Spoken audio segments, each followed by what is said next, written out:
everybody. My name is Dave Jackson, and you're listening to Tales from the Backlog. This is a video game deep dive review podcast where each week I'm joined by a guest to bring a game out of the backlog, play it, and discuss. My guest today is a friend of the show, a returning guest, and she has arrived from the Abyss, special for today's episode. Welcome back to the show, Adelaide Lowcamp. Hello, hello. Welcome back. It's good to have you back. We do once a year. This is not kind of a horror game, not really a horror game. We're almost breaking you out of the typecasting. I know, it's so funny because like when we were initially talking about it, I was like, oh yeah, maybe I should do something not spooky. And then we kind of like fell back into an atmospheric spooky game. So I guess I'm just kind of stuck here. Well, next time might be the time when we get out of, like you said, atmospheric spooky stuff. But we do have something along those lines again today. The past episodes that we've done together, if listeners are not familiar, we did Silent Hill 2. That was episode 10. We did The Last Door, which was episode 48, and then we did the Resident Evil remake, which was episode 90. So a bit of a trend. We're trending toward less outright scary stuff and more just vibey stuff in this one. Today, we're going to talk about Shadow Tower Abyss, which is a first-person action RPG developed and published by FromSoftware for the PlayStation 2 in 2003. And Shadow Tower Abyss never received an official English localization, so we both played a fan translation, which was released in 2011. If this is your first time listening to the show, thank you for stopping by. And the thing that I want you to know right now is that we're not going to spoil the story and memorable moments, we'll say, in Shadow Tower Abyss in the first section of the episode, per usual. Although this game is extra light on story, so the spoiler section is there. It will probably be shorter than the average spoiler section, but we do hold to that policy. So if you want to go play Shadow Tower Abyss, we are not going to spoil anything for you here. Quick note, there is a lot of FromSoftware in the podcast's back catalog. There was an entire month of episodes dedicated to Elden Ring back in 2022.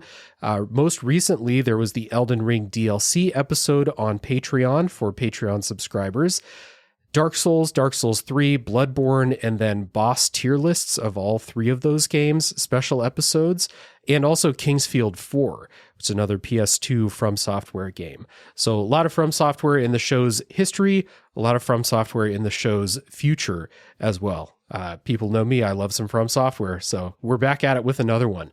But Shadow Tower Abyss is one that a lot of people may not have heard much about, seeing as it never got that English localization. So we have quick elevator pitches per usual to tell you what Shadow Tower Abyss is. And Addie has the the smart one, and I've got the I've got the lizard brain one. I say Shadow Tower Abyss is Kingsfield with guns, baby.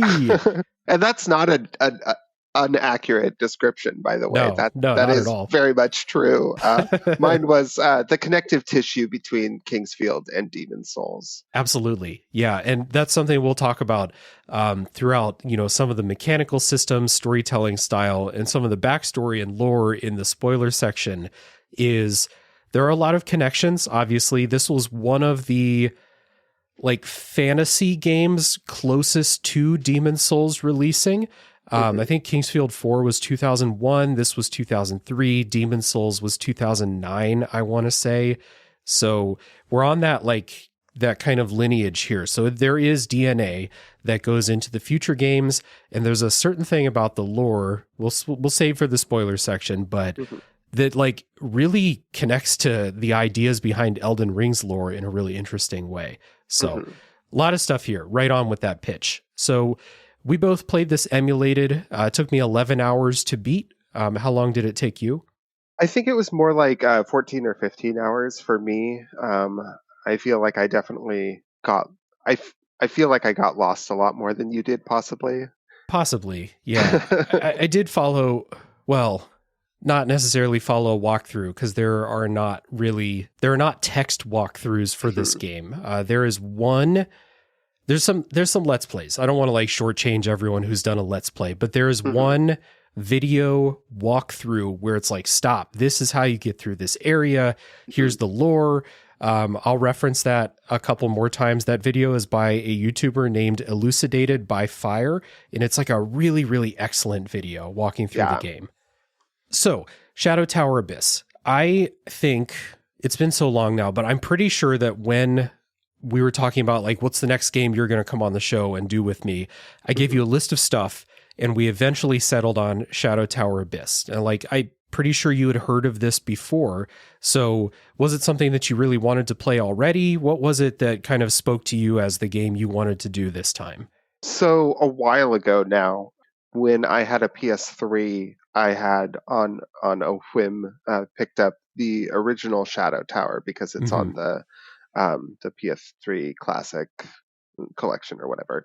And I had poked around at that, but never really made any like significant progress. I didn't really understand it. It definitely feels much more like a Kingsfield game. I've never had a particularly good time with those games.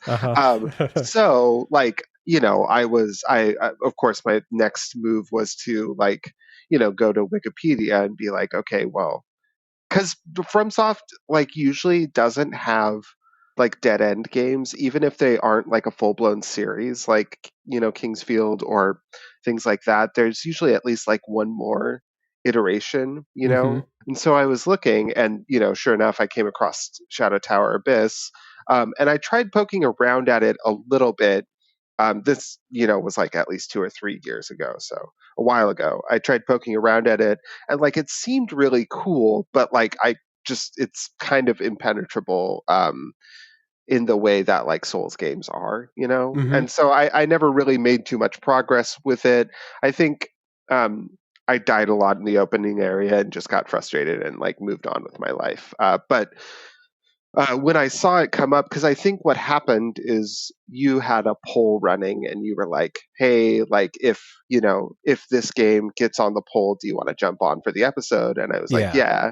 And then I think it ended up being a different game. And I was like, well, you know, if you want to end up doing this anyway, like I would love to get the like excuse to actually like play through and like dig into this game.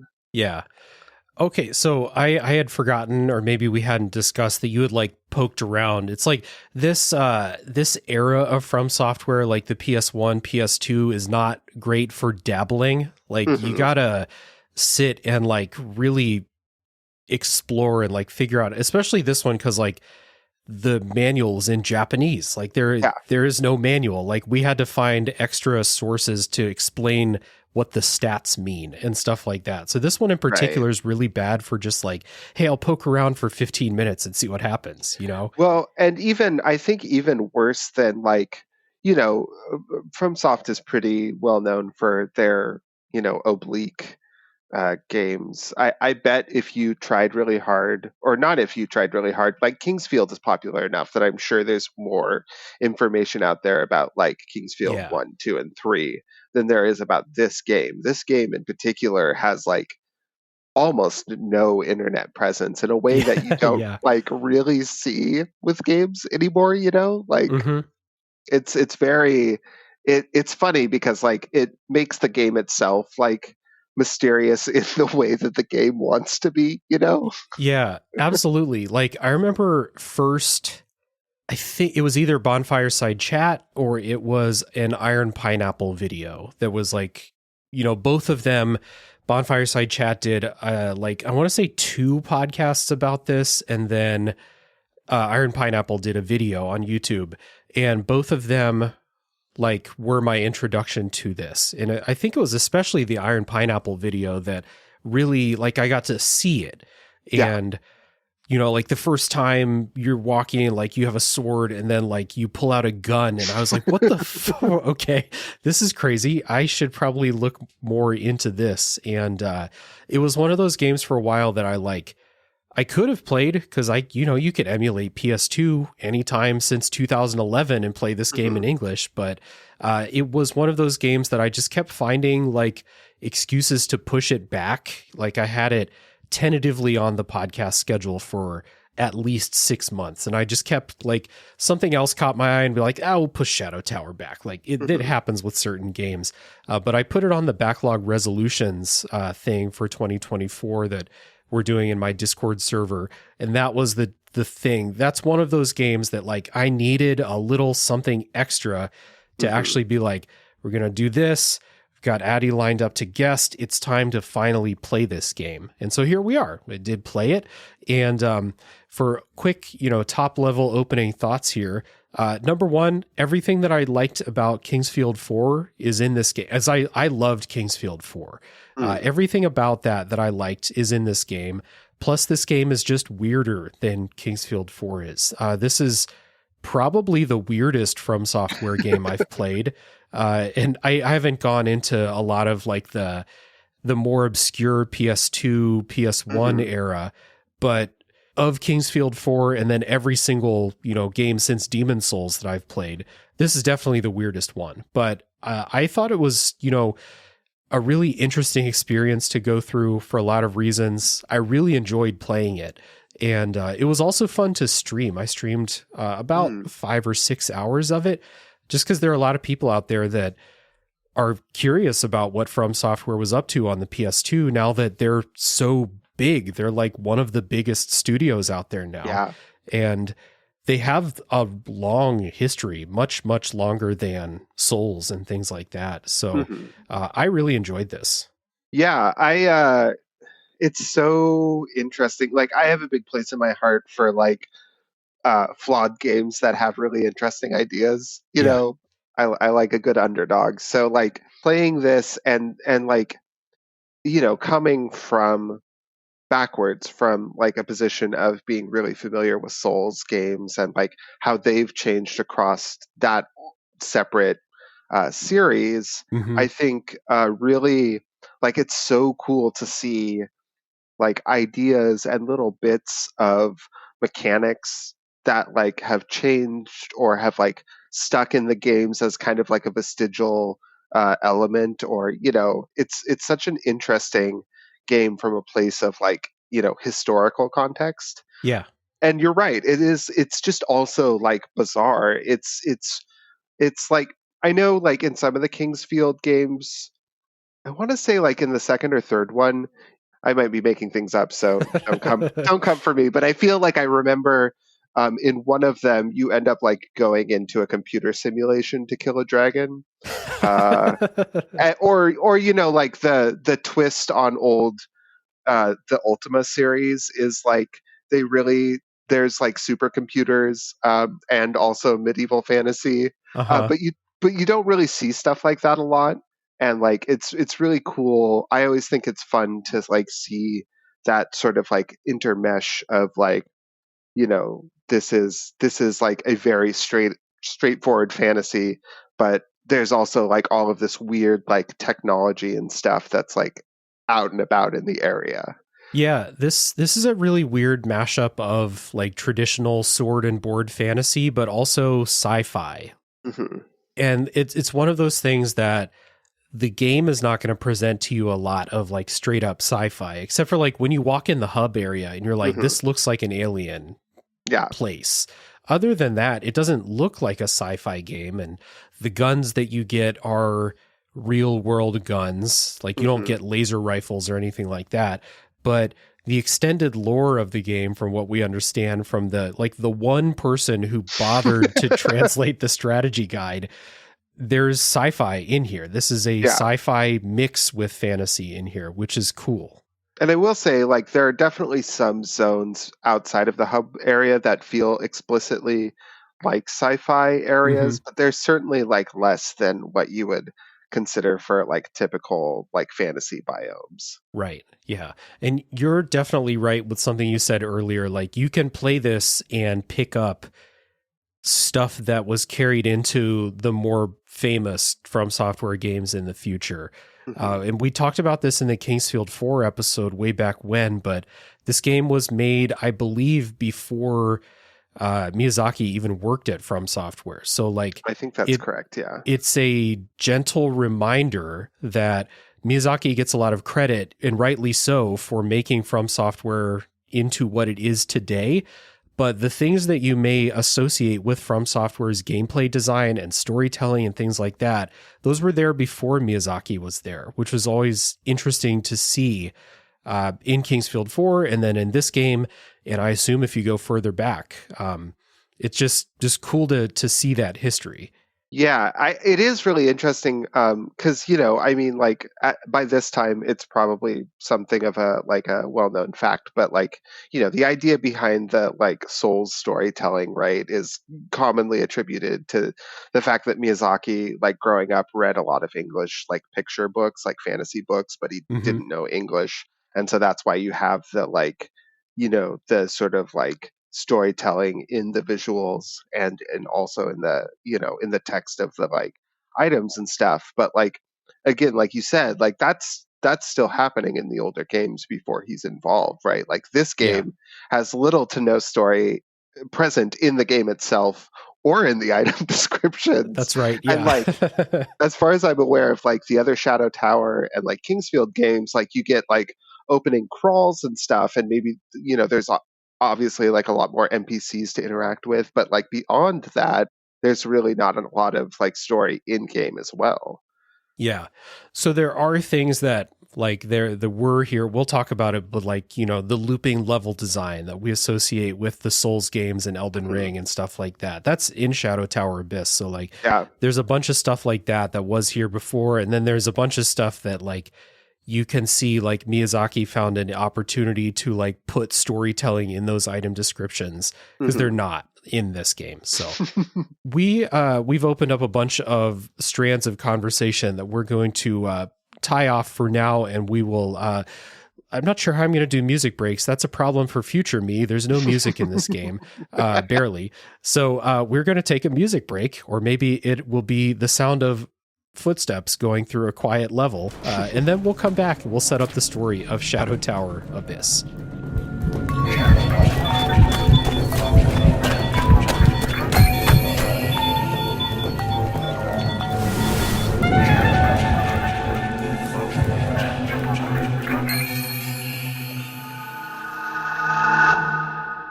Shadow Tower Abyss begins with an opening story cutscene, kind of giving you a little bit of lore about the backstory and what your character is. So, in the lore, the backstory, a long time ago, there was a king that found a magical spear. The spear is shown in the opening cutscene. It has a living eye in the hilt of it, so might be bad news. Who's to say? Supposedly, there was a secret ceremony that gave the king great powers, and along with the spear, the king ruled over this area for an age of peace and prosperity. But the kind of ceremony and the way that this all happened was a secret to everybody else. However, as time passed, knowledge of the king and the spear faded into legend, and your character that you play as is a security guard for an archaeological mission going to the ruins of this king's civilization. So, many of the games that From Software made, especially these fantasy games, you're going to this place well after the fact, well after the story took place, we'll say. So that's something in common. Yeah, and it's so funny. Even the typical, not even just you're going to an ancient area, or you're an outsider who's come to this world for a different reason, but down to the this is a former prosperous civilization in some form or fashion.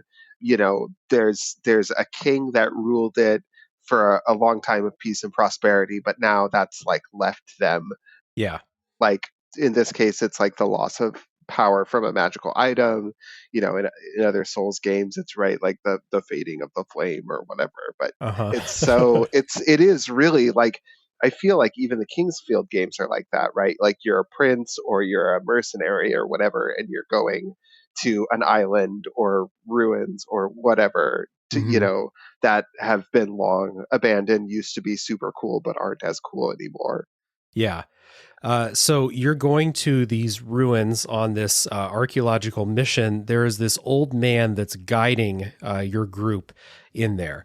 When you get to the front of the ruins, the temple kind of like opens up and swallows your character down underground, while the old man that was guiding you bows in reverence to the temple. And a voiceover says, quote, "Another human is swallowed by the darkness." So inside, there's a slate on the wall that reads, "The king dwells in his tower, but he no longer visits us. You who were offered to the darkness, seek his spear. Only he who commands the spear can command us, and only he can leave the abyss." So we have our goal. We need to find this king. We need to find this spear. We are trapped down here in this abyss. And this like kind of continues as you go through the opening forest area and you get to the Shadow Tower, where these fucked up guys in the kind of Nexus area tell you in order to claim the spear, you must climb to the top of the tower and defeat the 7 lords and, quote, become the destroyer. So this Right. is this is your goal. Climb to the top of the tower. And that's, I mean, like, again, like, what a like Souls ass plot line, right? Like, Yeah. you have to defeat all of the lords, right? Like literally lords. So like you've got Lord Souls or Lords of Cinder or whatever, and like claim the position of power for yourself. Yeah. So like this like plot outline or outline of what your character is doing, like your role in the game is something that continues throughout. But the difference in Shadow Tower Abyss, as opposed to those future games, is this is where the direct storytelling stops. Yeah. It's like you get into like the Nexus, the hub area, like this tower in the first hour or so, maybe in the first 2 hours of the game. And then after that, there are a couple of NPCs that you can talk to, but they're not on, well, one of them's on the same quest that you are. You meet one person who knew this king, and then there's this mysterious scythe woman named Rurufan who seemingly has her own objectives, basically. Yeah. So as far as storytelling goes, she's not a huge help. There's another guy who's on the same quest as you are to get to the top. He's not a huge help as far as like telling you what's going on in the story. I guess the biggest form of storytelling to me that you'll come across in this game is you'll come across messages written in blood on the walls of like people's last words, basically. Yeah. Every once in a while, you'll like bosses when you walk in will have like a blurb of dialogue. Yeah. Sometimes that means something, sometimes it doesn't. Yeah, sometimes they're just like, "How dare you come in my arena?" That's it. Exactly. Yeah. Like we said before, the items have descriptions like the later From Software games do, but they don't tell stories about the items or the people who might have used them. You'll pick up you'll pick up a tomahawk handgun, and the description will just say tomahawk handgun, and then whatever gauge it is, and that's it. That's the description. So we don't really have that in this game. Yeah, sometimes they have one thing that's a lot more common in this game that obviously gets phased out as you go farther into Souls is it's very common for items to have special magical properties. So Yeah. oftentimes you'll come across a sword that's like, oh, this is like, a two-handed greatsword, but it'll say like plus poison. So that means, ostensibly if you attack somebody enough, they'll get poisoned. Yeah. I never saw a status effect proc on an enemy, but I'm sure it must happen. I'm sure it happens sometimes. Like I think I did poison somebody, but I think a lot of the items I used didn't have those effects. So Yeah. it is good that those descriptions tell you that that's going to happen, like in very simple terms. And that's something I think in common with like the rest of this translation in general. It is we'll say it's like it's a good, effective, workman-like fan translation. Like there were doesn't seem like there were any like creative liberties taken with, the names of areas or the names of items or descriptions for like, I can't remember. There's like a a bestiary in the menu, and I don't remember if those have like descriptions of the enemies or not. They're not like flavorful descriptions. Well, some of them are, but usually it's like, this is a Galp. This is like a weird little dude. And then it'll be like Baby Galp. The only one that I remember is Baby Galp because it's called out multiple times in various videos, but it's like violent after birth. Yeah. But right. they're not particularly helpful. They're just like, this is the guy. Yeah. So like when we talk about the lack of like direct storytelling in here, part of it too, and like obviously can't comment on what the Japanese is like, but we're playing a fan translation that seems like it was done fairly literally. Like as long as like the literal translation made sense, that's how it was. It's good because like you don't read something in the fan translation and be like, that's not the way English speakers would say it. There's nothing like that. Right. But there's also no like, there doesn't seem like a whole lot of creativity. But like beggars can't be choosers. I'm not like saying that this person did a bad job or something. It's just like, this is the storytelling in Shadow Tower Abyss. And one of the interesting little like background notes about this game is apparently like it is one of those classic games where like there was almost a complete translation done, and it was canceled at the last minute by Sony. And I'm curious like if there's any like vestiges of that out floating in the internet, and this like it would be really interesting to see those translations like side by side, to see like how similar or how different they are. Yeah. Now, that being said, like we said, that one YouTuber who took the time to translate both the manual and like the official strategy guide, and again, this is it, even that person, Elucidated by Fire, said this in their video, like, please understand that I'm using an AI tool to translate these scanned pages. What it popped out makes sense to me and fits with the game. But of course, they're not a translator, so don't, take it with a grain of salt, basically.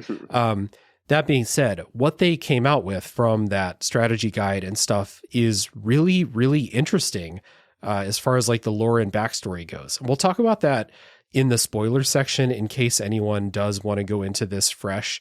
And it can go into a little conversation because I think, again, it shares some ideas with the lore of Elden Ring in really interesting ways where like maybe FromSoftware was working on Elden Ring's, backstory and thinking like, do we have any ideas that we didn't fully explore that we want to maybe have another crack at? Because it definitely feels like that, knowing what's in that strategy guide. Yeah, I agree. It really does, because I know they've been always pretty vague about like, we understand that George R. Martin was like a pretty integral part of the writing of like, the story Bible for Elden Ring or whatever. But like, it is then interesting that there are these like connective story elements, and it makes me wonder like what specifically he added to it. Yeah, just interesting to see. And like, when we get to talking about gameplay and stuff, I think it'll be more talking about like Shadow Tower Abyss kind of on its own, and just kind of mention like, hey, this is something that was in later games, and less of a like comparison as we've done here. But I don't know, I just feel I have such strong connections with FromSoftware's games that it's really hard to play an old one and not be like, hey, this is like the newer ones or something like that. Right.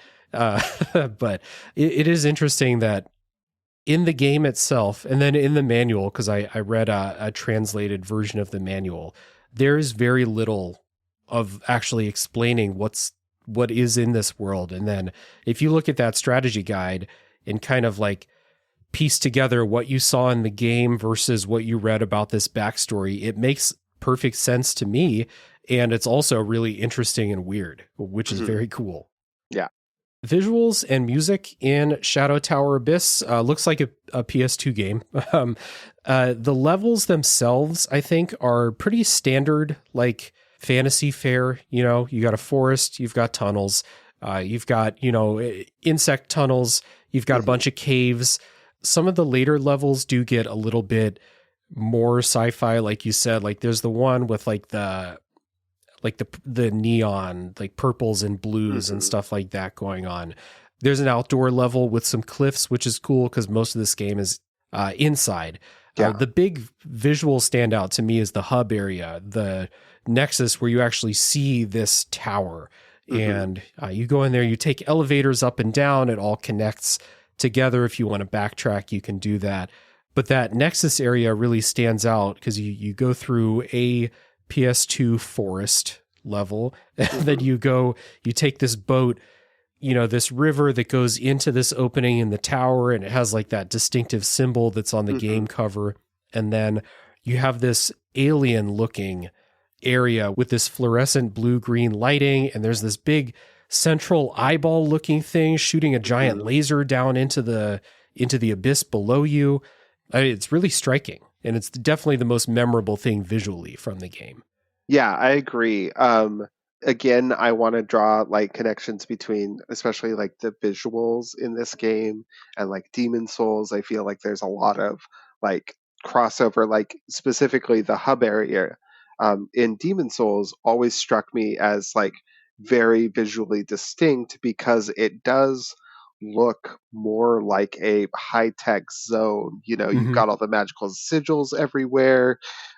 You've got the weird alcove with all the little children. I forget what they're called now. Whatever. Like, and then you've got like, the floor that like does the little like water ripples when you walk across it. It just looks like, in compared to everything else that you come across in Demon Souls, it looks very expressly like sci-fi, in the same way that like in this game, your hub zone where the little like weird frog guys are like, interacting with magical sigils, or, they've got like little hologram interfaces that they're like tapping away at, or, doing whatever they're doing. Like, it feels very similar. And speaking of those frog guys and visual design, we'll say, if you like, fucked up little guys, as people like to call them these days, From Software games are like the perfect place to find fucked up guys. And I'm pleased to report Shadow Tower Abyss is just chock full of fucked up little guys. Yeah, definitely. And actually, I don't know if you poked around at the first game, but that I haven't, not yet.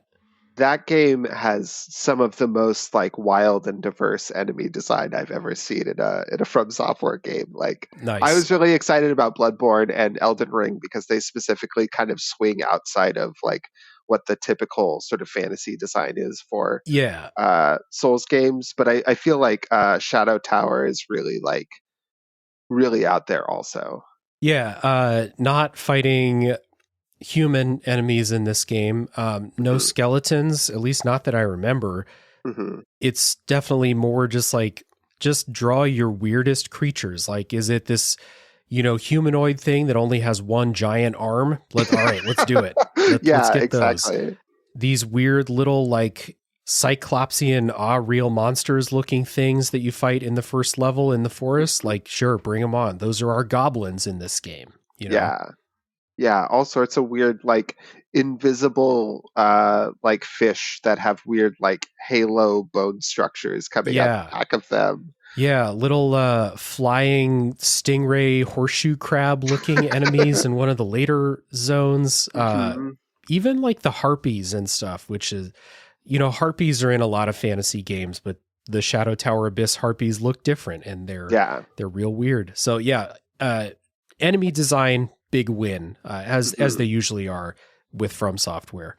Already mentioned before, but this game barely has any music. So this is one of those games that most of the game, you're just going to hear your footsteps, maybe some environmental ambiance. If it's like, this area has rushing water, so we'll hear that. But in the tower area, in the forest, stuff like that, in some of the more like cave zones, there is just the sound of your footsteps and then any gameplay sounds that you hear. You get like a little musical sting every time you enter a new area for the first time. It's like a 5 to 10 second little thing. Like, they're interesting. I'm not sure how they connect with the area that you're going into, but they do sound cool. Yeah, it's very similar to like, again, I'm going to be doing this the whole episode, so get over it. The way that Souls games have title cards for every zone, right? And you Yeah. get that distinctive Dark Souls like sound effect when you get the title card, right? It's very much like that, except it's a different sound effect each time.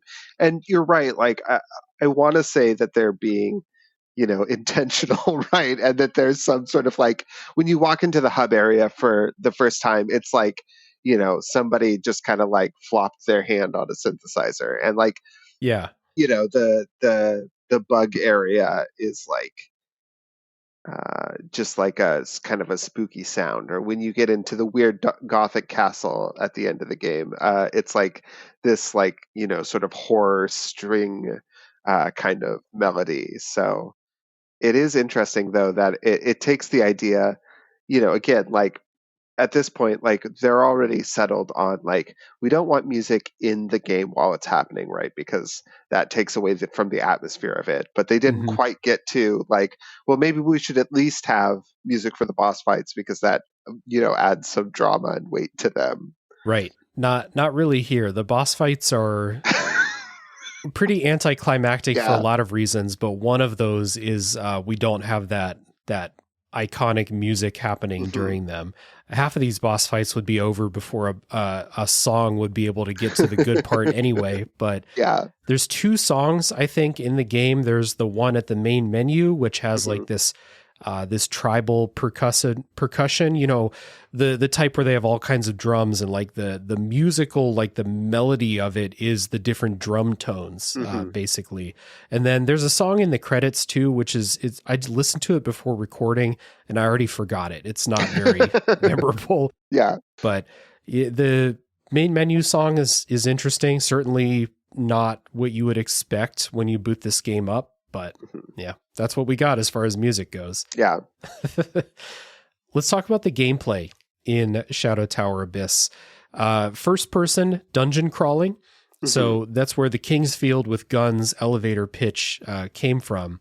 You have melee weapons and you have guns. But before we talk about those things in detail, this is a bit of an adjustment. If anyone out there is listening to this and thinking, I want to play Shadow Tower Abyss, be ready to feel out of sorts at the beginning while you get to grips with how to control the game, but then also how it works as an RPG and stuff like that. The controls are weird. It uses the same default control scheme as Kingsfield 4, including such great ideas as tank controls with the left stick, the right stick not controlling your camera, L1 and R1 strafe side to side, and L2 and R2 look up and down. So that's how you control the camera. I played all of Kingsfield 4 with this scheme. I got used to it, but when I saw that there was an option to not do this, I was like, okay, let's not do this. Yeah, and I think I think option 4, the normal FPS controls as we know them, is the best way to play this game. I think the tragedy of it is though that you lose the really interesting design for the melee controls, which is that while the left stick moves your character, the right stick is how you swing your melee weapon. Oh, okay, gotcha. And so like in the other controls, your melee attacks are mapped to the shoulder buttons like they would be in a Souls game. But with the default controls, since there is importance in directionality and how you swing your weapon, the moving the stick left or right, up or down changes which like swing you do with your melee weapon. Gotcha. So is it like do you like click the stick to do the stab, if you remember? I think it's left and right are the different left and right slashes. Forward is the downward attack, and then back is the stab, I think is the way that it works. That makes sense. Yeah. I played with option 4, which is the one that makes the right stick control the camera, like every FPS since Halo. It like that worked.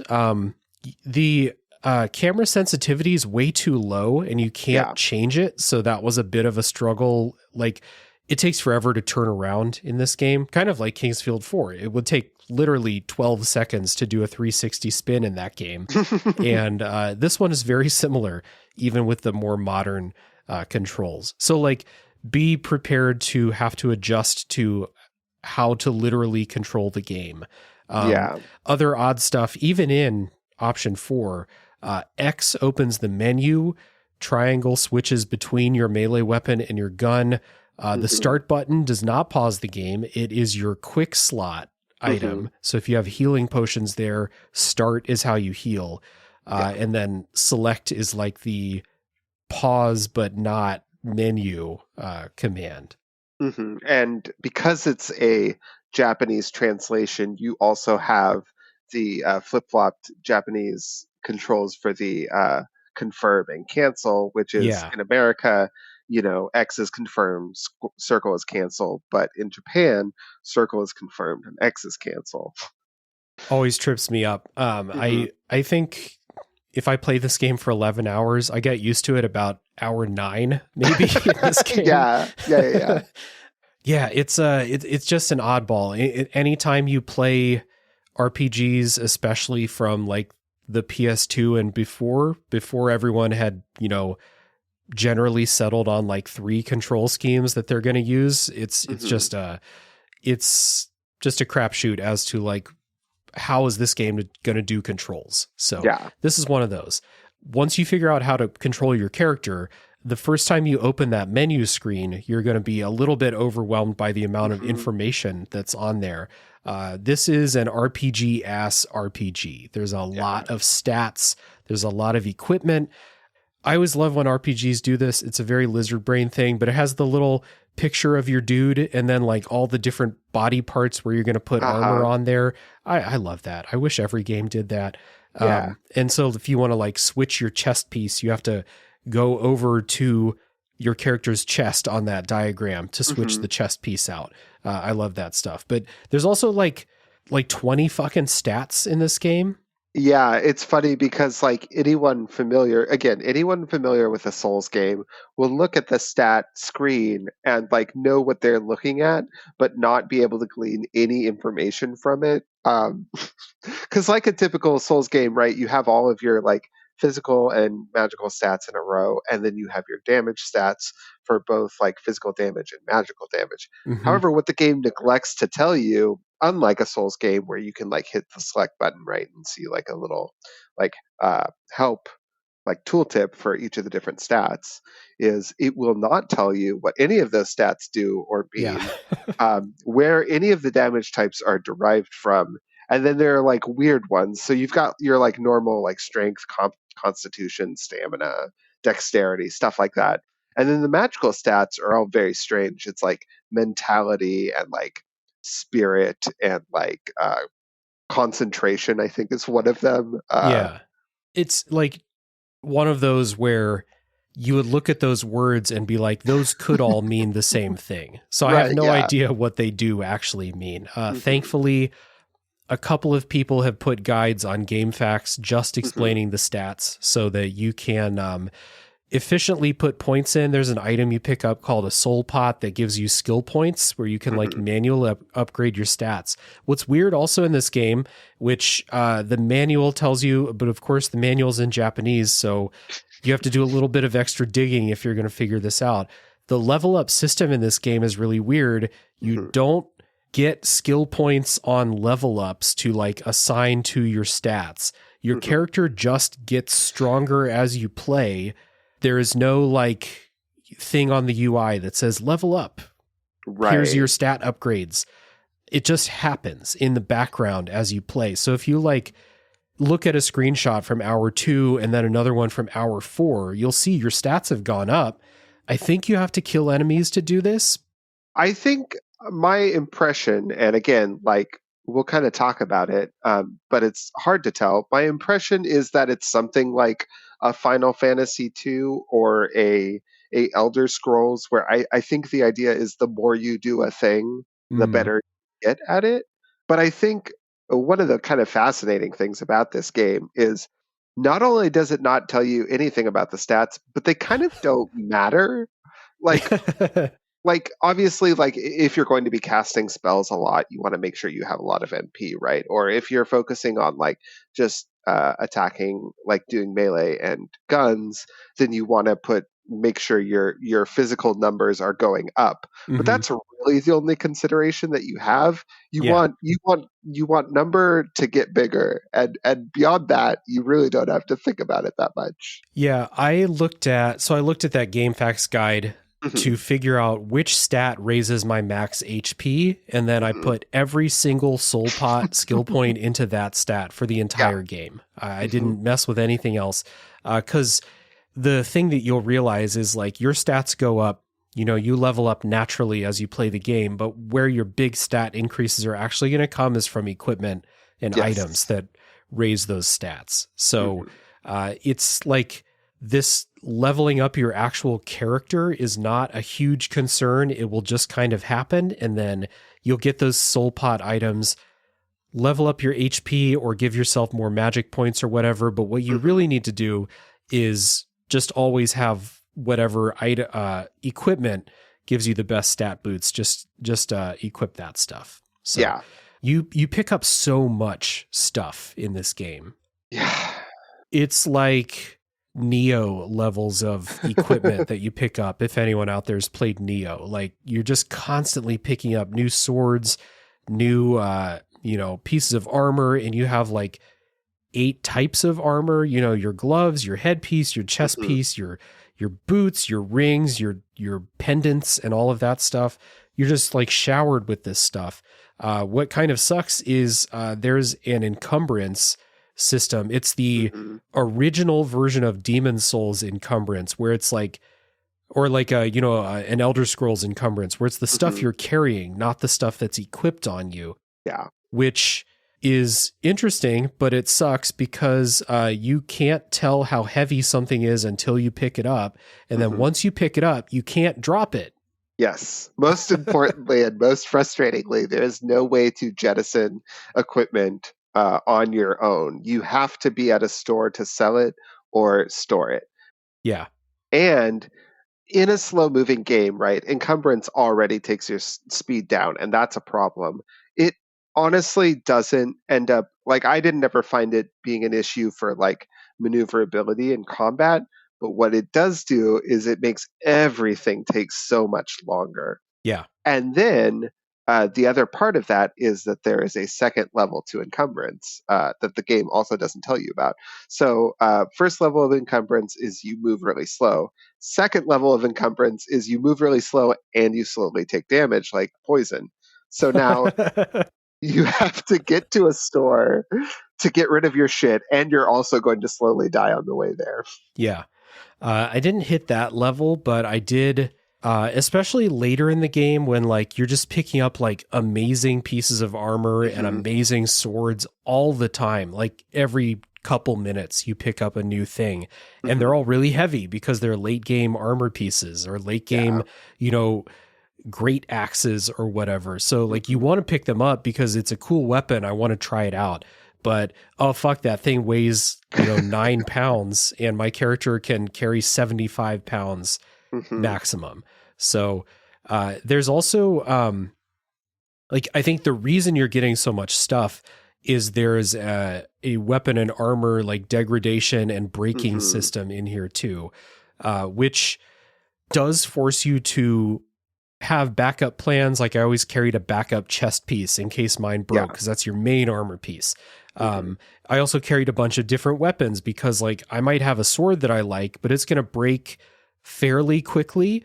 Like Hmm. it's not Breath of the Wild quick, but it will happen faster than breaking items in Dark Souls will Yeah, happen. definitely. So you do have to carry a bunch of stuff, and this is good for getting you to try those new things that you picked up. Hmm. What it also happens is you spend a lot of time in the menu swapping Yeah. stuff out, like probably too much time. Yeah, and like it's funny because this and we'll probably talk about this more in detail later. But I think this is maybe the only time this and Shadow Tower 1, because I know that that game deals with durability a lot too. That the only time that FromSoft has ever done anything interesting with durability, where it actually like matters in the game. Yeah. And again, like you can see this vestigial element of the gameplay, like transition on into Dark Souls games, where it serves no purpose. You're Yeah. almost never under any threat of equipment breaking, especially like once you hit Dark Souls 2 and onwards, things automatically repair when you sit at a bonfire. So like, but like here, you are under so much pressure because a broken weapon is useless and you can't get rid of it. So it's just taking up like space in your inventory. Yeah. And the difference between like an unarmed attack and a sword attack is pretty significant. Oh yeah, you have to have like an actual weapon for anything beyond like the first couple levels. You can repair stuff. Interesting enough, this game has a repair system where you have to go to a special merchant to do it. And when we say merchant, they're like these little statues with like these glowing crystals at the top. They're not people. You can go to this merchant to repair, but it doesn't cost money. It costs you HP. So it will say, repair my sword.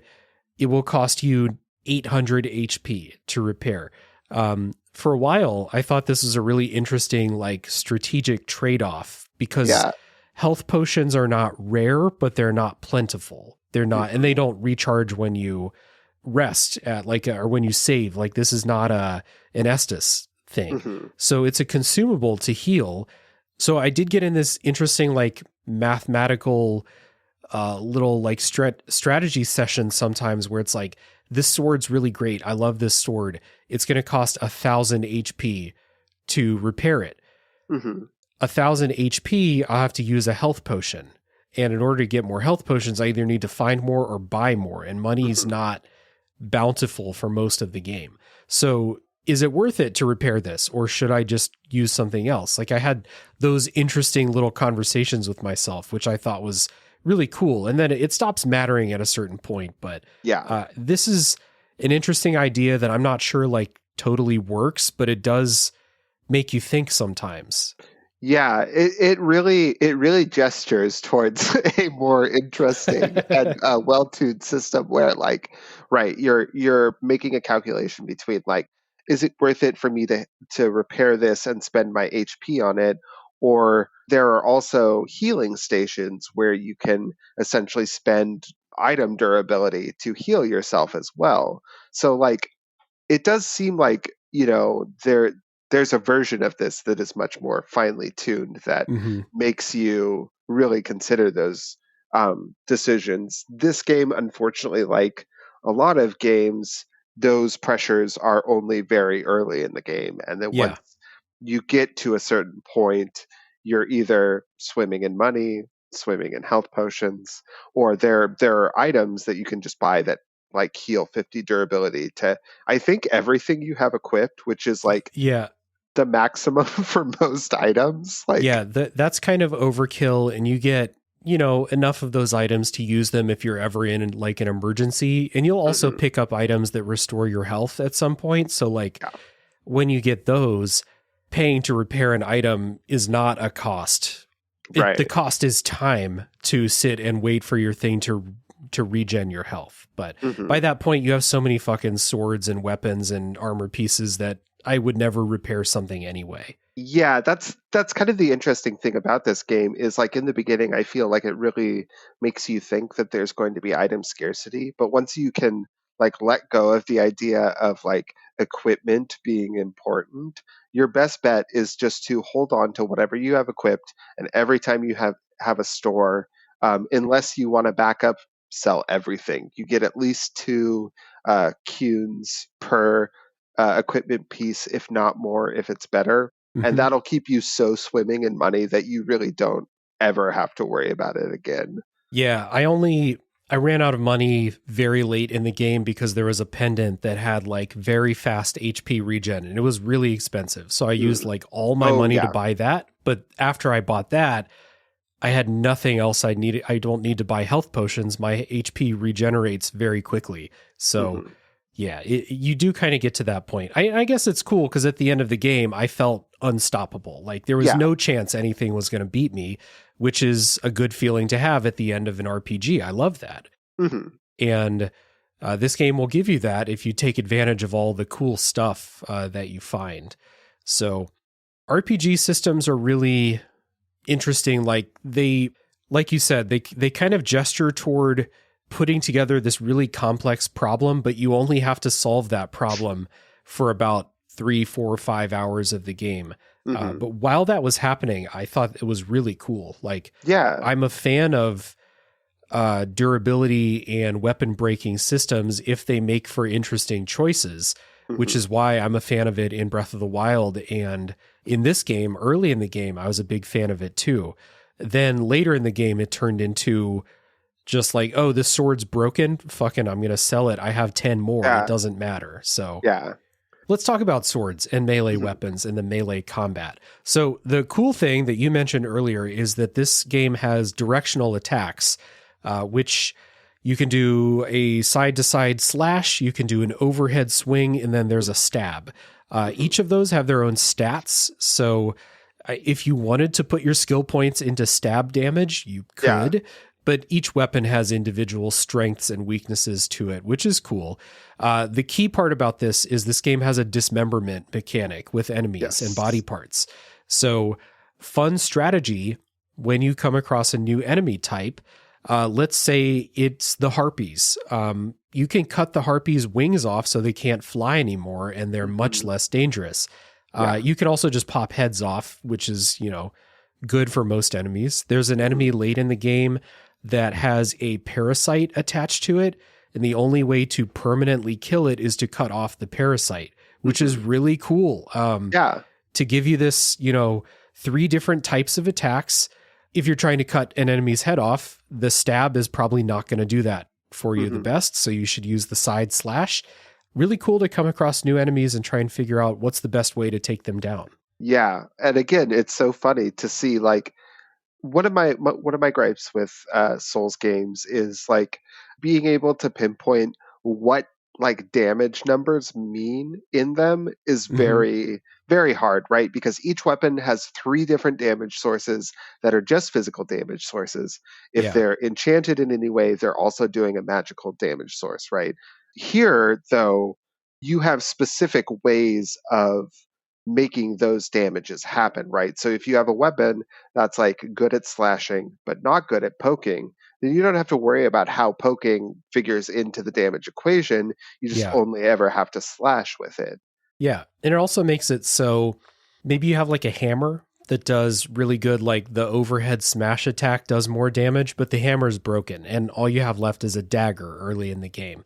Well, the dagger does do pretty good like slash damage. And then if you hit the enemy right, maybe you'll cut their arm off and so they can't swing at you anymore. Like in Dead Space, and enemies will like crawl around on the ground if you cut their legs off. So they're never like helpless, but they are nerfed for sure if you do this stuff, which is always awesome. And then later in the game, you get guns and you can just, like if you're good at aiming, you can just like pop heads off and it's really satisfying to get that. And it's like for not for all of the enemies, but for enough that I felt like it was a consideration. Like there are enemies that you want to be doing certain types of attacks to them. So like for instance, there's an enemy that's like a flower that shoots laser beams. And the easiest way, like you can kill them a bunch of different ways, but the easiest way to get them is to walk up to them and do like a horizontal slash, and that cuts them off at the like base, and then you can like get rid of it without having to worry about being attacked. Or like you mentioned, like the first couple of enemies that you run into, easiest way to get them is to get a headshot on them. It's an instant kill. So like it does make you think about what your weapons are good at and how you're using them. In a pretty tangible way. Yeah, absolutely. What's also interesting is like in Kingsfield 4, melee combat kind of devolved basically until very late in the game, just circle strafe forever, and the enemies will turn but probably not be able to keep up with you. And you just, whack while you have the stamina, attack, stamina recharge as you circle strafe, attack again.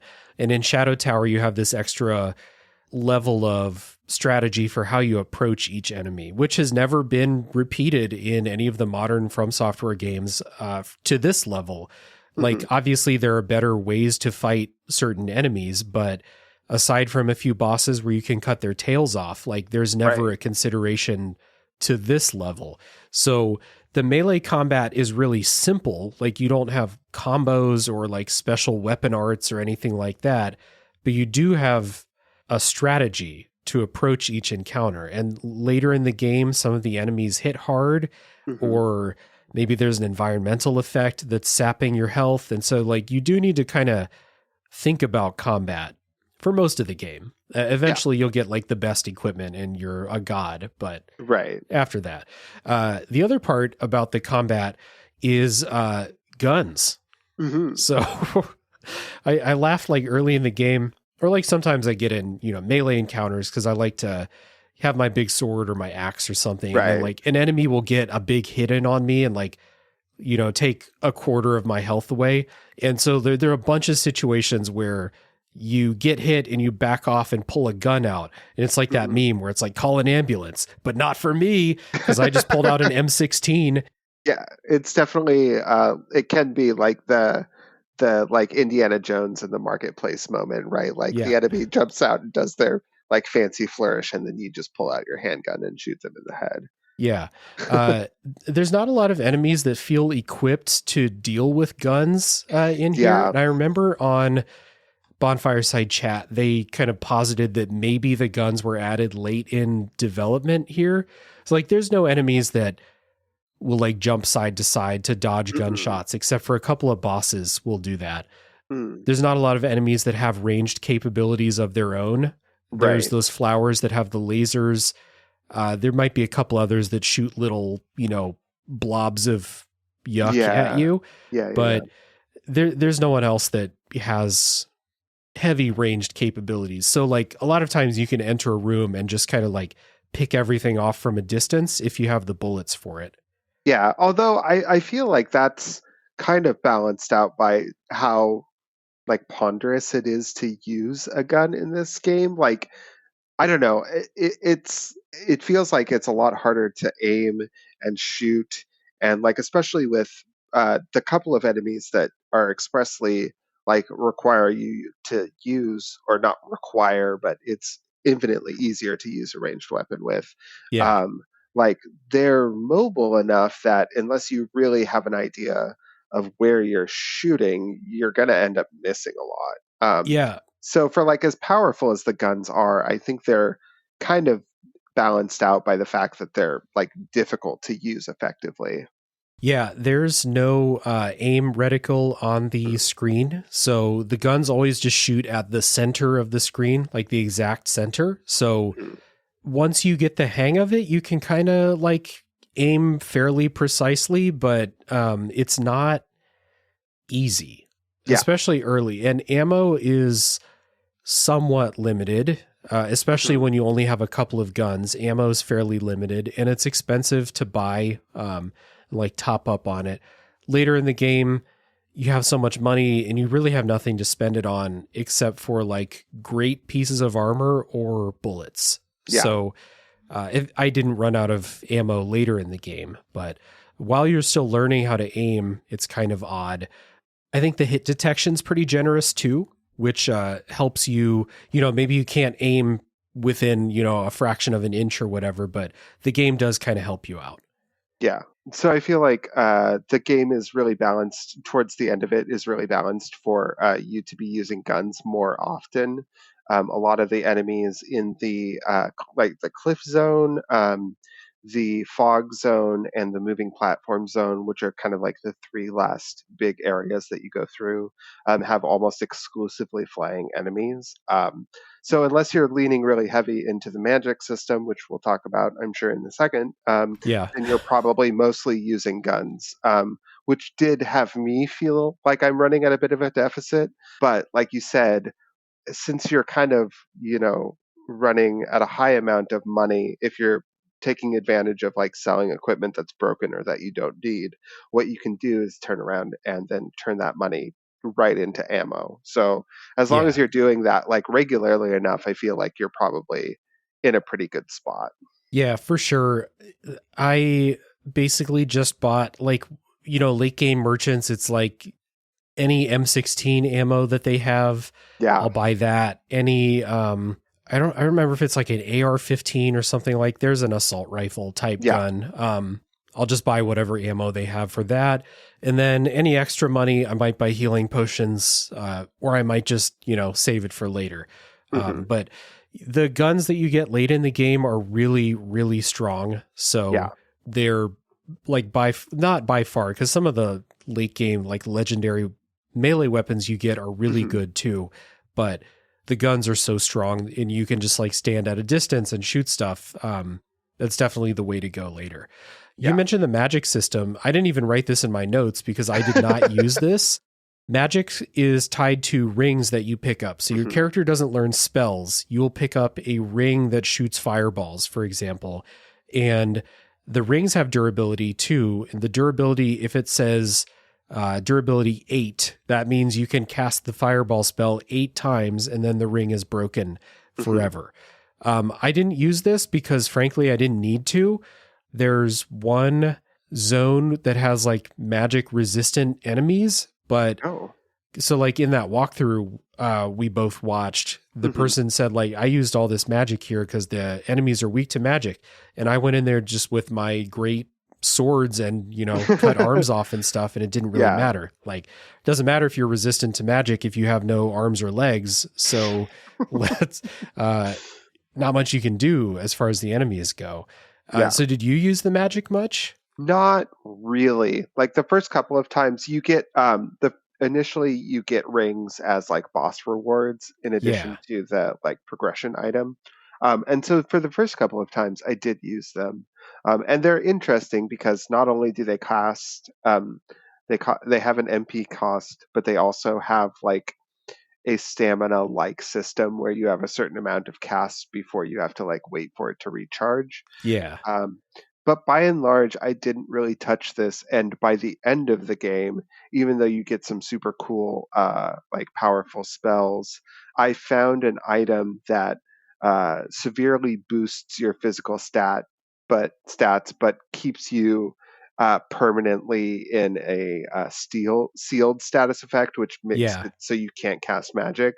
So I felt like it was just strictly easier to play the game that way than like bother. And the problem with magic again, like, is it has the gun problem as well, where like you don't have any sort of aiming reticule, and you don't really even have like a weapon for reference. So like you have no idea like how to aim your shots. You kind of just have to hope that you're like you say, like center the enemy as much as possible, and then hope that the projectiles go out of your character in a way that hits the enemy. And like magic potions aren't very plentiful. They're less plentiful than health potions. Like you can find them as enemy drops and you can buy them, but I definitely feel like it was much rarer to find than health potions were. So overall, I feel like it wasn't really necessary to engage with. Yeah. Part of the issue, because I found that item too that gives you the seal in exchange for boosting all your physical stats. The problem with that is the seal status effect puts this yellow filter over the screen, which made it really annoying. You can like put that on and then put on an item that like counters seal, or maybe it's vice versa, and it will nullify it, so it doesn't matter. I found a ring late in the game that like it's basically like, this ring can't do magic, but it will boost all of your stats. Oh, that's right. If you spoilers, I guess, maybe if there's an optional boss, shall we say, that you can fight towards the end of the game that you get that from. Yeah. So that's what I did. Once I got to that point, I was like, it's clear I'm not really using this. I don't know what's going on with my magic stats. I'm just not going to use magic. So last thing about playing the game, the experience of playing it that I want to get into before we wrap the non-spoiler part is, it's a game that's easy to get lost in. Mm-hmm. Part of that is that there's no map in your menu. There's a thing in your menu that says map, but all it will do is show you completion percentage of each level. The maps you get are drawn on walls by, long dead or long gone NPCs. Mm-hmm. They will not show you the entire menu or the entire level. They will just show you, the immediate area. And you don't copy them and take them with you. They're just like, I'm going in this hallway. There's a map drawn on the wall. Let me see that to just get like a quick idea of what the layout of this place is. But 3 rooms in, a couple combat scenarios, I've completely forgotten the map image that I was holding in my head. So they're kind of helpful. Late, there's one level, like there's a desert level late in the game where I thought those maps were very helpful, but only in that immediate area where you find it. Mm-hmm. This game is really interesting in the sense that like Demon Souls, it's like split up into very express like zones. So like once you get out of the hub area, right, you take an elevator, or you can go into either the insect zone or the weird cyclops people zone. And then once you cleared those, you take an elevator that takes you to another, the scouring wastes or whatever it's called. So like it isn't really like sprawling the way that like you might think of a King's Field, or even the way that like the original Shadow Tower was. I felt like it was really easy to just like wander around, but it does still have difficult to navigate like level design. They're not neat. No. Like, it took all of my mental energy to like mentally map and like try and remember landmarks and stuff like that. Mm-hmm. Luckily, I think for the most part, until the later zones, they're like reasonably linear. You're both mostly like going forward, and maybe like you can loop off a couple of directions. But there's both hidden walls that you can interact with to open, and there's also breakable walls. And sometimes they are mandatory. And given the way that the game is like rendered and lit, sometimes it can be really, really hard to tell. Like sometimes it's super obvious, like you can see the different texture and you're like, okay, cool, I can break that or open it. Sometimes you're in a dark cave and you could barely see like, an inch in front of you. And you just kind of have to sort of like swing wildly at the walls or like mash the interact button until something happens. Yeah, I was always like reticent to do that because of the durability system with weapons, and I wasn't sure if hitting walls would decrease the durability. My guess is that it does. So I didn't mess with that a whole lot. Luckily, like I think the most important breakable walls in most levels are shown with cracks or like they're only covering most of the walkway, but not all of it. So like there's always a clue to hit this, but I did get stuck and like turned in circles in several levels because I missed a breakable wall that should have been obvious. Or I think a lot of those ones where you open them by like pressing the open door button on, a cave wall or whatever. I think most of those just lead to treasure. So they're not like mandatory, but there's a fuckload of those. Like, you might think that you were being thorough exploring a level, and then you look at that level completion screen. It's like, how am I only at like 60%? Yeah. And it's because there's like 25 hidden doors in the hallways in this level. Yeah, in the beginning, like the opening area, the tutorial, you might consider it. There's a completely optional area that I didn't even know existed until I watched the lore video that we were talking about. And he's like, oh yeah, there's this whole separate section and you can see the weird fucked up little babies and stuff. And I was like, what? Yeah. and like, I just totally missed out on that. It's just behind a breakable wall. Yep. A lot of that. I found that when I was streaming because I was really lost in that forest and I was like pretty desperate. And it was like, this looks may be suspicious. Let's just go hit it just to check. And it was, and it led to this zone. And that led to me thinking that was the critical path, which made me even more lost. Yeah. Part of the deal, I think, in this game, there are maps on GameFAQs if you want to like look at an entire level map. But I think that like just poking around, following the paths that you find, trying to mentally map and like remember landmarks and like, here's a merchant statue here. So this is like a place that I will remember. And if I loop back to this place, I'll remember this room and be like, that will help me mentally map it. There's a lot of that stuff, which, you know, is one of my favorite things about FromSoftware is their level design. And I think the level design here is in that vein too. It's good. Yeah, I think the only area that was really egregious in terms of level design is the sand area or the red sandstone caves or whatever it's called, where like it truly everything looks the same, and your critical path lies through a lot of breakable walls that all kind of loop around and connect to each other, so that like you could really feasibly like go in circles for a very long time. And that's in fact one of the only places that a wall cave painting map actually helped me, because like there's like a particular like land bridge that you go over, and to get to the critical path to the boss, you have to like step off to the left side. And so like I could figure out where I was in relation to that land bridge, and I was like, okay, cool. I can go this way, and it's going to take me to where I need to go. But I don't think I like just organically, I don't think I would have figured that out on my own. Yeah. So like those cave painting maps are helpful, but they're not giving you the entire picture, which is cool.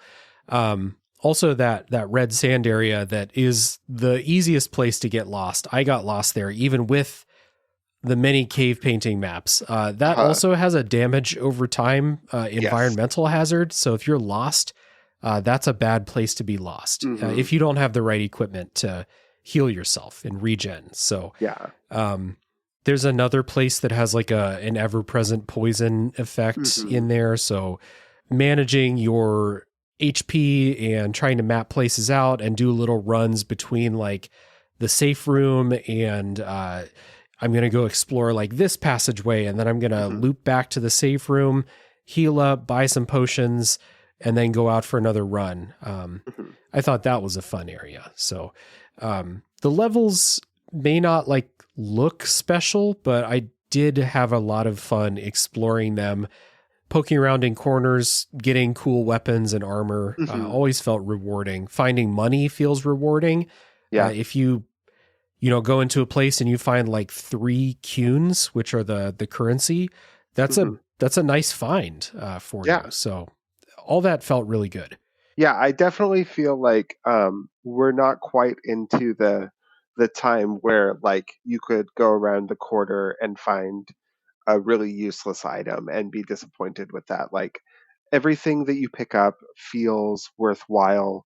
The only kind of bummer is, like we mentioned, since you're getting equipment at such a high rate, sometimes like picking up more loot can really be a pain, especially if you're far away from a merchant.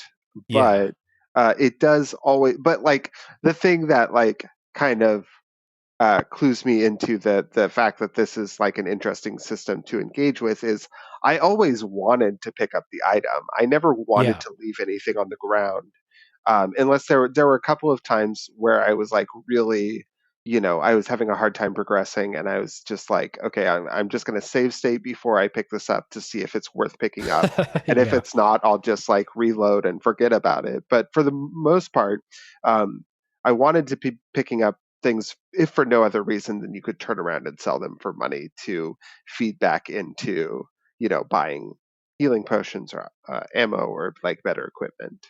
Yeah, for sure. And, anyone who's going to be playing this in English is going to be playing it on an emulator. So you do have the ability to save state before you pick something up. You have, you might, depending on where you're playing it, might have the ability to fast forward if you over encumber yourself and just need to walk back to the merchant. instead of taking like 5 to 10 minutes of real time to do that, you could fast forward and like run back and sell your shit. So modern conveniences that I don't feel bad about because they never gave us the chance to even buy this game. So right, yeah, there we go. And it's funny. I was thinking as we were talking about stats and like how they affect the game. I wonder how much your experience playing the game would change if you just played it in Japanese.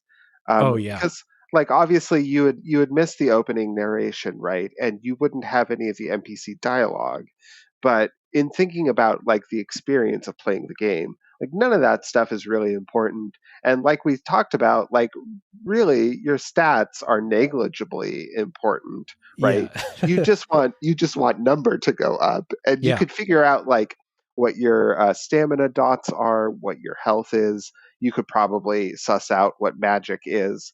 Like I wonder if that would almost be a more, I don't know, like true to like a more immersive experience, because like that's what your character is experiencing, right? Is he's being sure. thrust into this world where nothing matters or makes sense.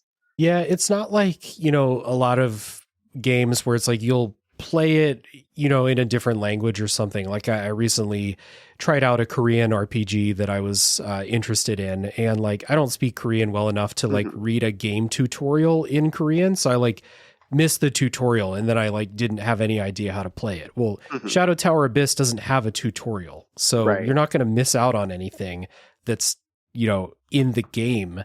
You would be looking it up outside anyway, or just figuring it out by doing stuff. Like you get a soul pot and you have skill points and you literally like, well, what happens if I put points in this stat? And the difference is not, the answer is not much. Not much, yeah. It might be, if you're one of those people that doesn't have the self-control to lay off the save state button or the fast forward or something, it might be a little bit more immersive, but you got to get a fucking Japanese copy of Shadow Tower Abyss. Yeah, who knows how many sure. of those are out there. Right. So just go with the emulation in my opinion. Oh yeah, for sure. It was just like an interesting sort of like thematic connection. Yeah. And again, it's not like you're missing out on information that the game gives you, because the game gives you almost nothing. So good segue into our recommendations section here to wrap up the non-spoiler part. So it's an interesting one. And of course, anyone who's interested in playing it in English will have to emulate it. But with that caveat, out of the way ahead of time, who would you recommend play Shadow Tower Abyss? It's funny because this is such a weird niche game, and yet I feel like it's easier to recommend than a King's Field or even the original Shadow Tower, if for no other reason than it has the modern control scheme. And like it needs it too, like aiming is really important in this game. So this isn't a game like a Quake or a Doom, right, where you can just kind of rely on auto aim to take care of it. You really do have to be able to swing your guns or your magic all over the place, which means that like aiming with the shoulder buttons is never going to feel good at all, ever. So with the modern control scheme, even with the oddity of like where the attacks are and like where the menu buttons and stuff are, like it immediately feels more accessible, at least from my perspective, I guess. Because for me, like, I don't really care about graphics. I've been alive in gaming long enough that like I've experienced the whole like gamut of graphics. So like old graphics don't really bother me.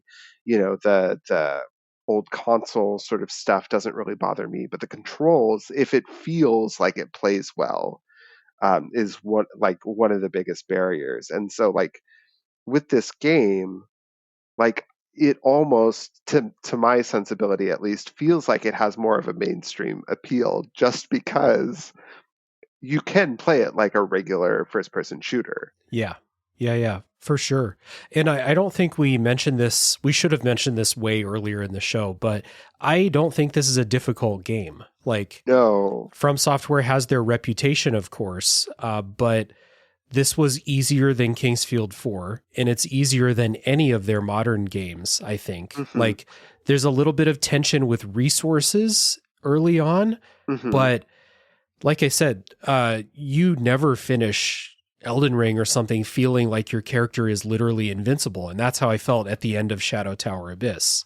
Yeah, it's really interesting because all of the difficulty is like front loaded. So once, I mean, like it, which is not to say that like you won't go through patches where it's harder, right? Like the damage zones, those are going to be hard. Patches where you have like low resources or you really feel like you're close to the wire, that ratchets the tension. But the farther you get into the game, you really do have to, you don't have to worry about healing potions anymore. You don't have to worry about weapon durability. You don't have to worry about money anymore. And it comes pretty, like, way more quickly than it does in most other games. Yeah. The boss fights especially Oh, yeah. they're jokes in this. Yeah, they're like beefy enemies. Yeah. And somewhat beefy. Like not not like a boss fight that has 20 times the health of a regular enemy, like right, maybe like 5 times or something like that. So it's really not that difficult. The difficulty, like you said, comes in it feels a little bit stiff. The default controls are odd. Like I said, I played all of Kingsfield 4 with those default controls. This one, it's a first-person shooter. I would like to play it like a modern one, and you can. So you can do that. So I don't know, like, was there a specific type of person other than obviously like the From Software fan that wants to dig into their past that, this game would appeal to? I think if you were a person that was more comfortable or familiar with like older first person shooters, I think you'd have a pretty easy time in this game. And actually, like, I think there's a certain amount of shared DNA with like older Elder Scrolls games because they have a similar, I don't know if you've poked at anything like pre Morrowind, but they also have a similar system where like to attack melee attacks in different directions, you click the mouse and drag it in a direction when you have your weapon ready. So they even have the same sort of like directional attacking. I don't think it's as important, but so people that were like familiar with an older style sort of dungeon crawl game might find a lot to enjoy here as well. Yeah, that's what I was going to say too. So it's the From Software fans who want to dig into their past and see that DNA and that lineage of like where all these mechanics and storytelling ideas came from. It's back here in Shadow Tower Abyss and, further back in the Kingsfield series and stuff like that. But also just if you like old RPGs, this is an old RPG. And like, if you like the first person dungeon crawling, I'm not as familiar with like the PC era of, first person dungeon crawlers, the blobbers and stuff like that. But this style of this time, like this is the same year that Morrowind came out, if I'm remembering right. So like that style of first person RPG with, tons of stats and tons of equipment and, very little tutorial. And, this one, especially because even the manual's not in English. So if you're up for that, and like the way these games control and kind of esoteric stat systems and stuff like that, if you can get down with that, I think you'll have a good time with Shadow Tower Abyss. Like, and it helps again, like there are these things to get acclimated to when you play this, but it's not a super difficult game. Like if this game was punishingly hard, it would be a lot harder to like get to grips with the controls and how stats work and stuff, but it's really not. So yeah. You just have to be up for the type of game that it is, or you have to be up for, the history of From Software. If you're a huge fan, you should play this because it's interesting to go back and see those elements that you wonder how far back they go. And it turns out a lot of them do go back pretty far. Yeah, I agree. So recommendations for the right type of person for Shadow Tower Abyss. I am the right type of person. Again, I really enjoyed this game. So a little bit of housekeeping here, always starting with the guest and where people can find them. So, Addie, where would you like to direct people? Where can they find you? So I do have a YouTube channel that's kind of on mothballs for the moment because I don't really have a setup to produce content. But that is back on my BS if people are interested in more of me specifically. Like we mentioned at the top of the episode, I have been on this podcast 3 other times, as well as I am a frequent guest on mutual friend Jala Chan's Place. Yeah. Episodes surrounding gender and identity, as well as different media properties. I also am fairly active in Jala's Discord as well. So if people want to interact with me there, I am also there. Pretty much every way. I am also intentionally disconnected from internet public spaces. That's a smart move. Way to be. Hang out in the places that make you happy and completely disregard the ones that don't. Right. Definitely recommend, of course, listening to the past episodes that we have done on Tales from the Backlog. Also recommend checking out those Jala-chan's Place episodes as well. And I'll link a couple down there. Jala's been on the show a couple times. I've been on her show a couple times. It's definitely a shared friend of ours and someone we would recommend.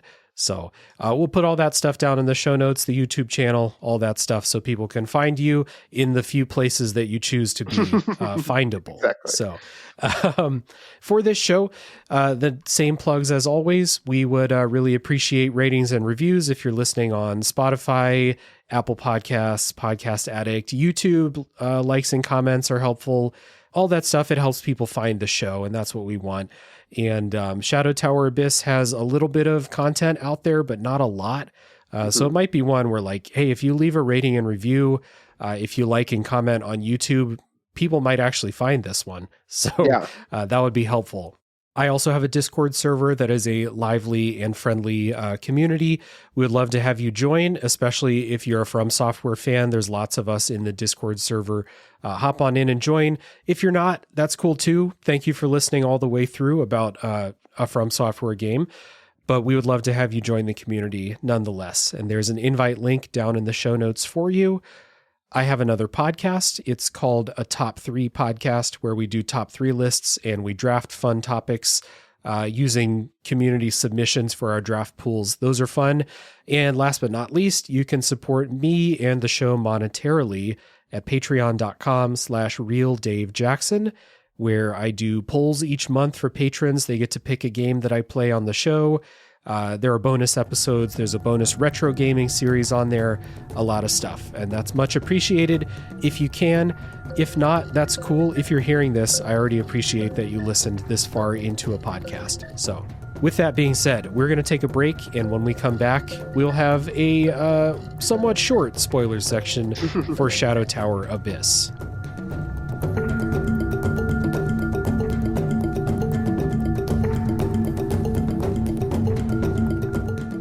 All right, before we get to spoiler time, we have the customary thank yous as always. But first, an announcement that this month's episode of Tales from the Way Backlog, which is a Patreon-only bonus series, is covering the original game Rogue. So if you played roguelikes but never gone back to play the game that they're named after, I did. And you can hear that on Patreon at the $5 level or higher. And speaking of Patreon, thanks to the fine folks who support the show over there. Big shout out to Chris Nelson, the Top 3 podcast crew, Chris Copleen, Eric Guess, Rick Firestone, Nick Vicori, Jill, Jeff, formerly Jerf, Kieran, Soccer, Cupcake, Kyle, Christian S., Matt aka Stormageddon, JD, Doug Leaf, Jason Emery, Brian Skirsha, Randall, Jake Martin, Jenny E., Marcus O'Neill, and many more. Thanks as always for your support, and with that being said, let us get on to full spoilers for Shadow Tower Abyss. All right, we're back, and it's full spoiler time for Shadow Tower Abyss, and as always, it's not a chronological walk through the story, so real spoilers coming soon, so don't stick around if you don't want to be spoiled. Now, I want to start by talking about that backstory from the fan-translated strategy guide by YouTuber Elucidated by Fire.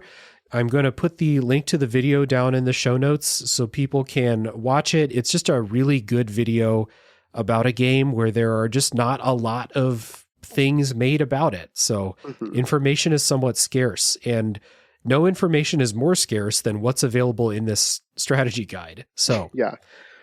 Even for people who played this game, you would not get any of this from the game itself unless you were like super smart about environmental design and stuff like that, especially like where you fight the final boss is the only place that looks like what we're about to talk about. So yeah. The backstory.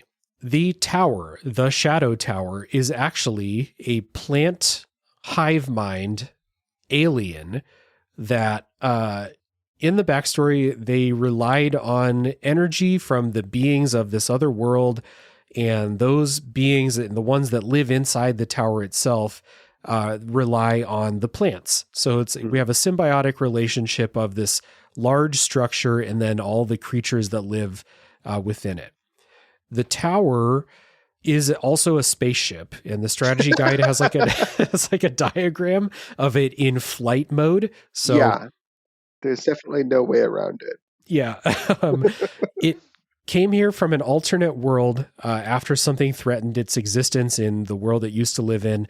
It formed the tower, this flight mode form, and flung itself off into, it says, the abyss. Now, when it entered Earth's solar system, or the Earth equivalent or whatever, I believe what happened is the power of the sun kind of fucked with this ship. And so it stopped functioning as a ship. And it says that its propulsion organ failed, leaving it to drift and eventually crash down on our planet. Yeah. So to me, we have all this talk about the abyss. There are actual, creatures that mention the abyss in the tower. They say, we came from the abyss. Right. This has to be space then, right? Yeah, that's the thing that makes the most sense to me also, despite it never really being explained. And another thing that I think is kind of implied is like, so everything that lives in the tower is also sort of like a passenger as well. Like, maybe originally the frog people lived there only, or there was like one race that lived there. But I think the idea is that like all of the different like individual biomes are supposed to be like different cultures or species that it's kind of like hoovered up as it's traveled. Yeah, it could be. Yeah. And I know they say like your character is trapped in the abyss and you can only exit the abyss by getting the spear or something. So maybe that doesn't line up with my, space hypothesis, but it is an alien ship that crashed on the planet. Right. On the planet, it can't create energy in the same way, or they're harmed. I think it says they're harmed by the sun. Yeah. And so it's underground away from the sun. And it's basically just trying to keep this cycle of life alive. Like it needs, this hive mind needs the creatures in there to survive. The creatures need it. But if it's being harmed by the sun, they need to figure out something else. So it's an intelligent species as well, from what I can tell. This is in the strategy guide. They tried to design a new form of life that can live on Earth and sustain them, but this failed, and that species had to leave. And if I'm understanding this right, that species eventually became humans. So this is the origin of humans. Yeah. In here. So the plants are still trying to figure out a way to survive. They create a magical tool through which the humans can receive the will of the plants, and that's the spear, which is given to the king. And so in return for this magical power, the king needs to keep providing humans to the plants, because the plants are still trying to do these experiments to figure out like a new form of life that can help them, basically. Yeah. So there's a couple things that I like picked up in the game that tie into this. That part in the forest area that you missed with the babies, there are some of those little Galp creatures that are non-hostile in there, which Right. I didn't know because I killed everything I came across because I'm playing a video game. But you can talk to a lot of them and they'll tell you some weird stuff. Like they are kind of born from adventurers that wander into the tower or are like swallowed up like your character is. And then they're kind of reborn as these little creatures that just kind of live around there. And it's kind of a fucked up little like horror story when you find like the webbed up bodies and the babies and all of that stuff. Kind of weird. Yeah, it's actually kind of worth noting in this game that I forgot to mention while we were in the main body of the episode is like there's actually a fair amount of like NPC enemies that pop up. Um, there are some of the Cyclops ones that throw fireballs that are also non-hostile and you can talk to. And it's interesting because like despite their sort of like alien and bestial sort of like appearance, all of the creatures except for maybe the insects, which don't seem to have much of a personality or like cognitive thought, Yeah. do like seem to be intelligent creatures. Yeah, even these the Galps, which are like, you know, your basic goblins in your RPGs or something like that. Yeah. So I missed their dialogue. I got a lot of it from the the lore video. The other thing I picked up is that you're picking up a lot of items kind of chronologically through history a little bit. So like you pick up medieval weapons like bows. Even late in the game when you're picking up advanced guns, you're still picking up bows and then crossbows and swords and stuff like that, while also picking up guns. So like we've had this continual history of people trying to work through the tower and then dying at various points. And it's really cool that side by side you might find an adventurer who was a dead body with a sword. And then in like a couple other rooms later, you'll find a dead adventurer with a rifle.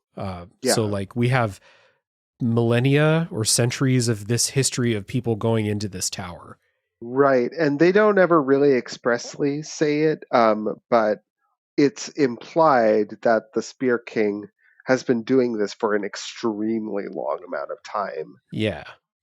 So that you have this whole vast swath of like human history that's been like given to the tower for experiments or as sacrifices or whatever. Yeah. Even up to the point where like you find somebody that's like a retainer or like a servant of the Spear King, and he even mentions I think that he's been like trapped for 100 years or something like that.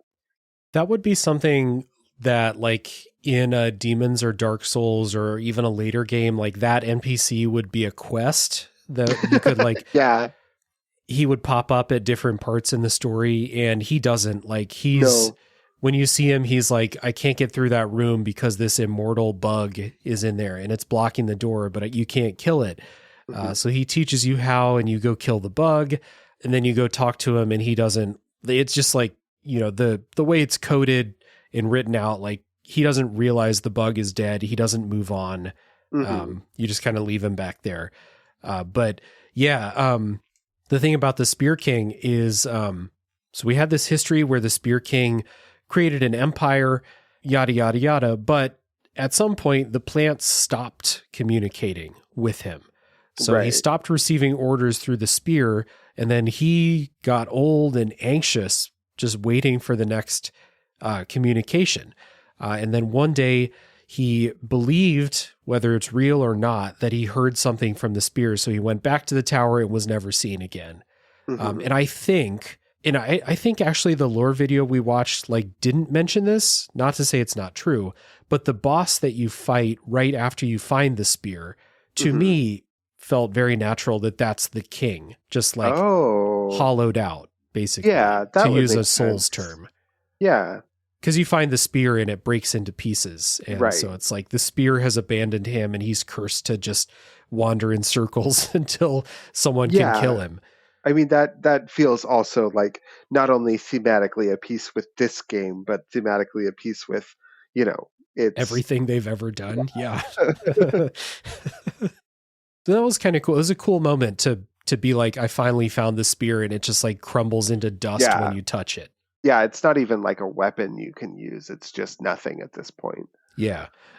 So, in the story, the power of the spear is something that can like be transferred. And like what I came to think is that at the end, when you see Rurufan out in the forest in that like closing cutscene, and her eye blinks and it has the same eye as the spear eye, is like now the power of the spear is within her, and she's set loose on the land or whatever plan she has out to go do that or something like that. It is really funny that that ending cutscene is is treated like it's supposed to be like a stinger, like like an end of Marvel movie reveal, and it's such a nothing cutscene because like we don't even understand what she's doing there in the first place. Like she's going down the tower like you are, and spoilers for the end of the game, she's kind of there's a version of her that is kind of the final boss. But yeah, I don't, it doesn't mean anything to me that she survived or that she has like the will of the tower. You don't know anything about her. Like, no. You talk to her in between like main levels of it, but she either taunts you for being human. Yeah. And then she like expresses surprise that you made it this far. And then she asks you to go kill the guy that's like the proto Patches in this game. And then she begs you to kill her at some point. So I did. Yeah. And then she's back in the ending cutscene. So it's like, it's one of those things where it's like, there's so little direct storytelling that even one of the three prominent characters in the game has almost, I know nothing about what she wants. Yeah. Maybe she was a being summoned by the tower or something like, cause like, I don't know that if that's how these like plant versions of her come out during the final boss fight. Is she like an avatar or a champion for this will or whatever? It does seem like maybe that's what they're trying to imply, because I think the part where she tells you to kill her, I think that's why, is because she feels like she doesn't have like control over her actions. She's just been like doing what the tower tells her to do. It could be, but she gets reincarnated, or a version of her gets reincarnated during the final boss fight. And then the ending cutscene, whether you kill her or not, she's out there. So who knows? It's all speculating as to even what her deal is in the first place, let alone what she wants or how she's there or any of that. She's just there. So the cool thing about this backstory and what I was, leading up to is, number one, this is why your character is here, is this ritual sacrifice. You're one of, thousands across time sacrificed to this tower. Because it one of those cool things where like the reason for the sacrifices is gone. Right. I think the way it was described was the plant stopped communicating with the king, but the king was under the orders or the impression that the sacrifices must continue until the next contact. So that's just what happened, which lines up to me with my understanding of the lore in Elden Ring, where we don't have sacrifices per se, but this idea that somebody is receiving divine instruction at, regular intervals.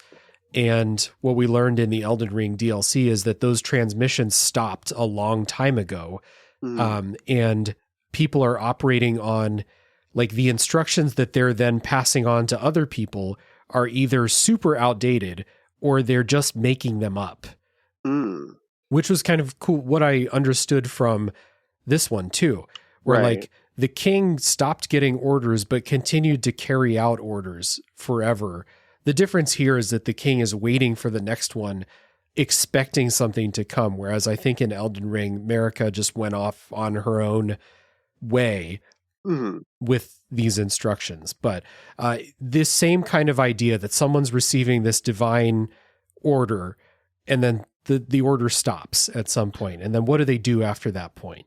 Right. Well, and also, I mean, even just down to like the alien tree, right? I mean, like, yeah, yeah, exactly. That's kind of like what the Erd tree is supposed to be, right? Is almost like a parasite that like grows on the planet. Mm-hmm. Yeah. Interesting to, see these games 20 years apart in FromSoftware's history before Miyazaki and working with George R.R. Martin was ever, a hope of a wish. But to see these parallels here is pretty cool. Mm-hmm. Did you get tricked by the Patches character? I did. I hate to say it, and it's funny because it's so, again, like it's so classic, like literally the same formula that they use for each and every game, right? Yeah. Like you find a guy and he's like, "Oh, there's some cool treasure in this room over here." And you go over and it locks behind you, right? And then there's a bunch of dead bodies in the room. And then later you find him and he's like across a bridge and he's like, "Oh, I'm so sorry. I locked you in that room. Come over here and I'll make it up to you."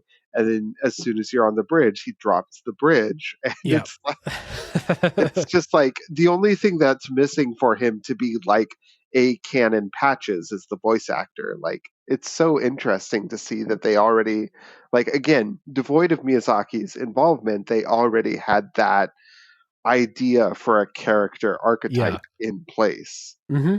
And it does play out the same way. Like the promise of treasure, the tricks, the like quivering apology when you finally like catch him. It's all there. I did not get tricked by him because you have to initiate conversation multiple times for him to ask you for the money to give him to trade for the key that opens the door. So I didn't do that because I talked with him once or twice, however many times that you're supposed to -1. So I didn't get that right away. So I went back and did it. But by that point, I had already cleared out the waterfall area. So like his trick couldn't work. It's interesting. If you go in the waterfall area without Patch's involvement, the bridge is just out. Oh, so you still have to go through the whole level in the way you would if he, pulled the bridge out from under you. So there's that. And then he's dead. And in the, like right in front of the spear, he's the one who's also on the quest for the spear alongside you. And so like, it's a little rivalry thing. And it's funny when you see his dead body, Rurifan's like standing over it. Like he had wronged her in the past too. Yeah. I think it's implied that, so like she talks to you on every like main floor where there's the branching paths. And like on the second time she mentions, "Oh, like there's this guy that stole something from me," and you can like either say you'll get it back or not.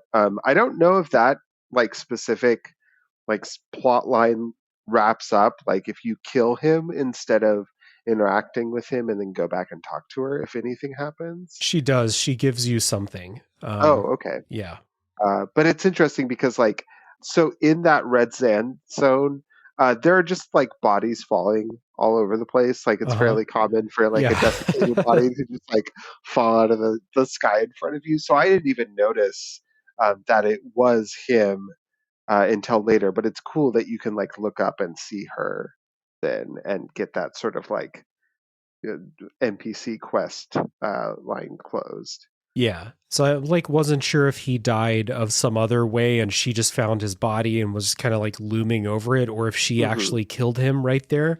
But it's it's as close as we get to NPC storylines in this game. I know you can also you can find the guy that's the Spear King's retainer. You can find him later dead too. In I think the poison zone or like one of the other areas, but yeah. So true to From Software fashion, the stories don't end well for anybody, really. So were there any other parts of the game that you wanted to shout out? Spoilers be damned. Anything else that was really cool or memorable? It's interesting. Like I think for as unique of a game as this is, like, I don't think we really missed anything that stands out to me.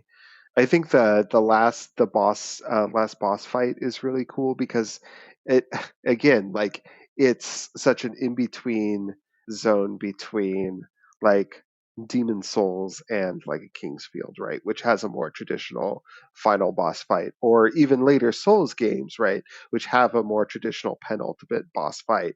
But Mm-hmm. in this game, you have the like you've gone through all the stuff and now you're going into the heart of the tower, and you do a little fight with the like the beefed up Rorifon, but it's not really like she's as difficult as any of the bosses have been. You can Yeah. kind of just nuke her with grenades or guns or whatever you want to do. Yeah. And then you're just left with the like beating heart of the tower, and I think that's really cool just as a visual, but also like again to see so much of this like early DNA that would appear later on in the games.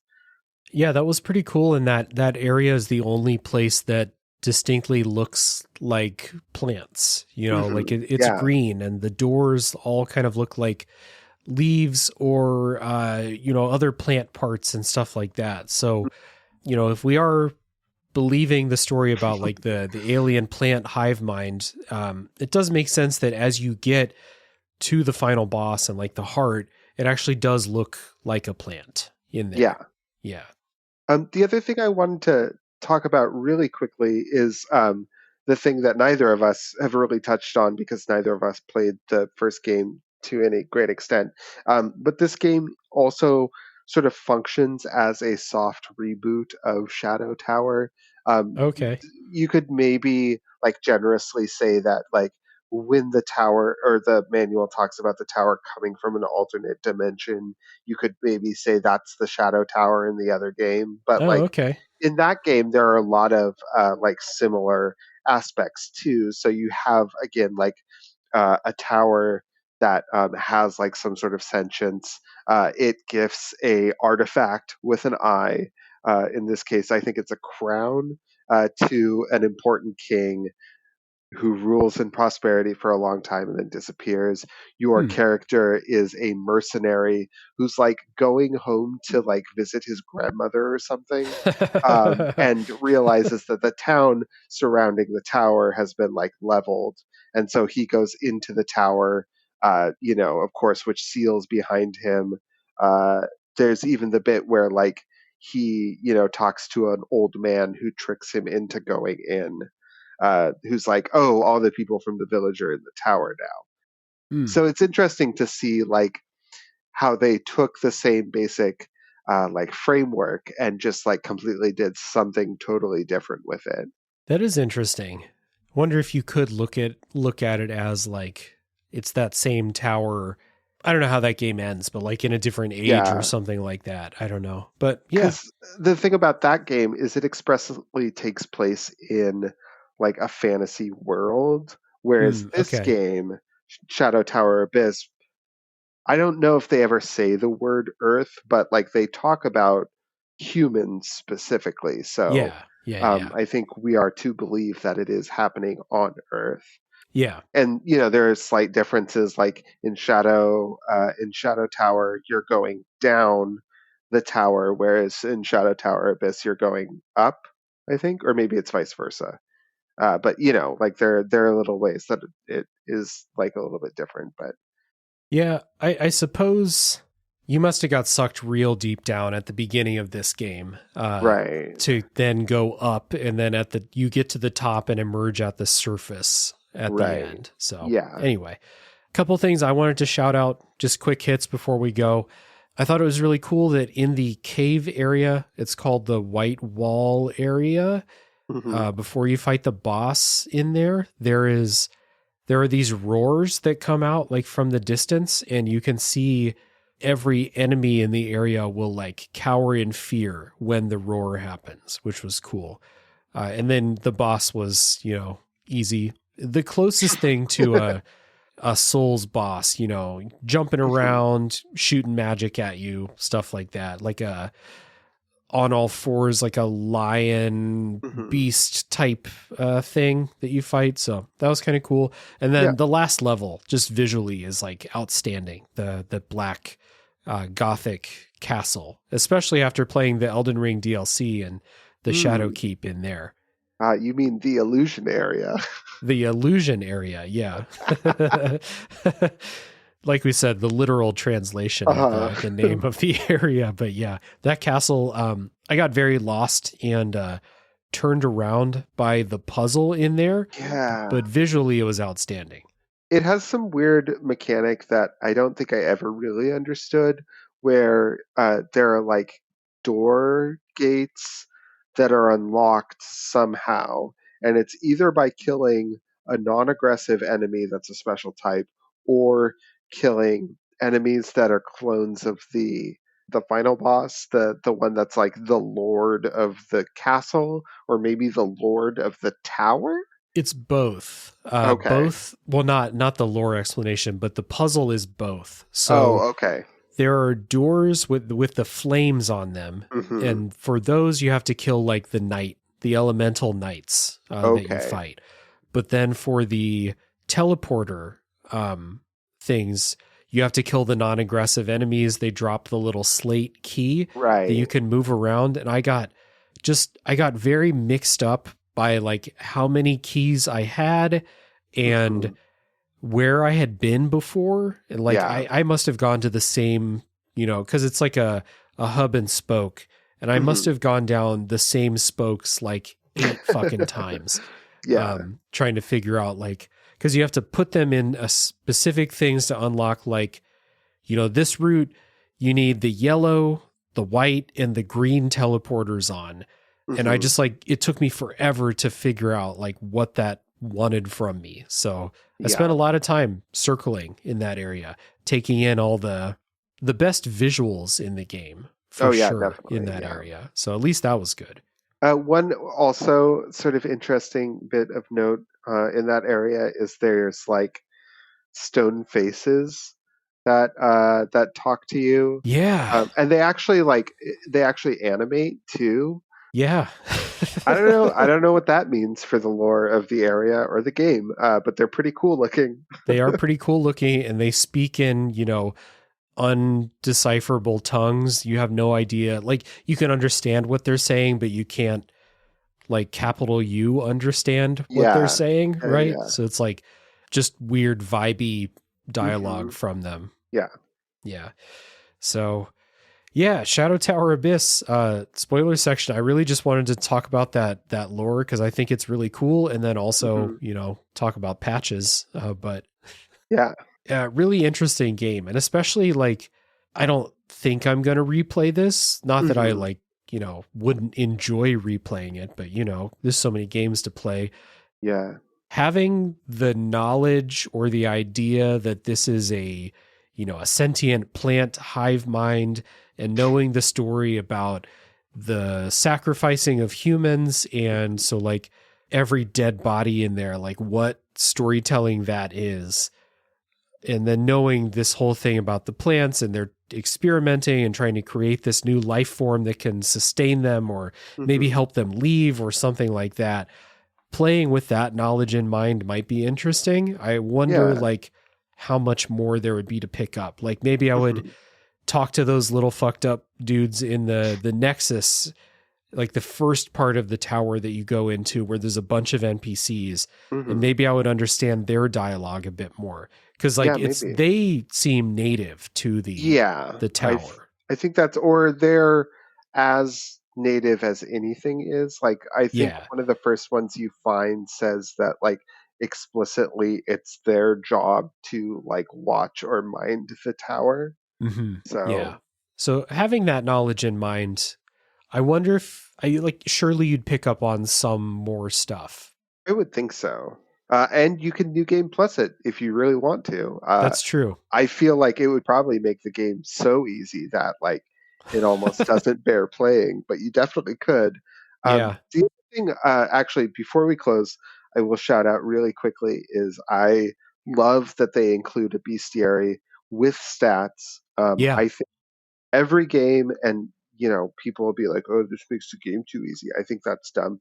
Every game that expects you to make informed decisions has a responsibility to give you the information to make those informed decisions. So, Hmm. like, one of my big gripes with Souls games is you have all of these like magical and elemental and damage type properties, and you will never ever know which ones are good and which ones are useless without doing experimentation on each and every enemy each and every time. And Hmm. that's never going to be worth your time except for on bosses. So, like, if they gave you a bestiary, then you could kill an enemy and be like, oh, if I have to come back through this, I'll just whip out my bleed weapon and that'll work particularly well. Yeah. Or, something like that. Or, like, if you're trying to farm, drops or something like that, like, I'm a big believer in having a bestiary in video games, and so I'm very appreciative to see it in this game. Yeah, it was cool. They tell you, like you said, the elemental weaknesses and resistances and stuff like that.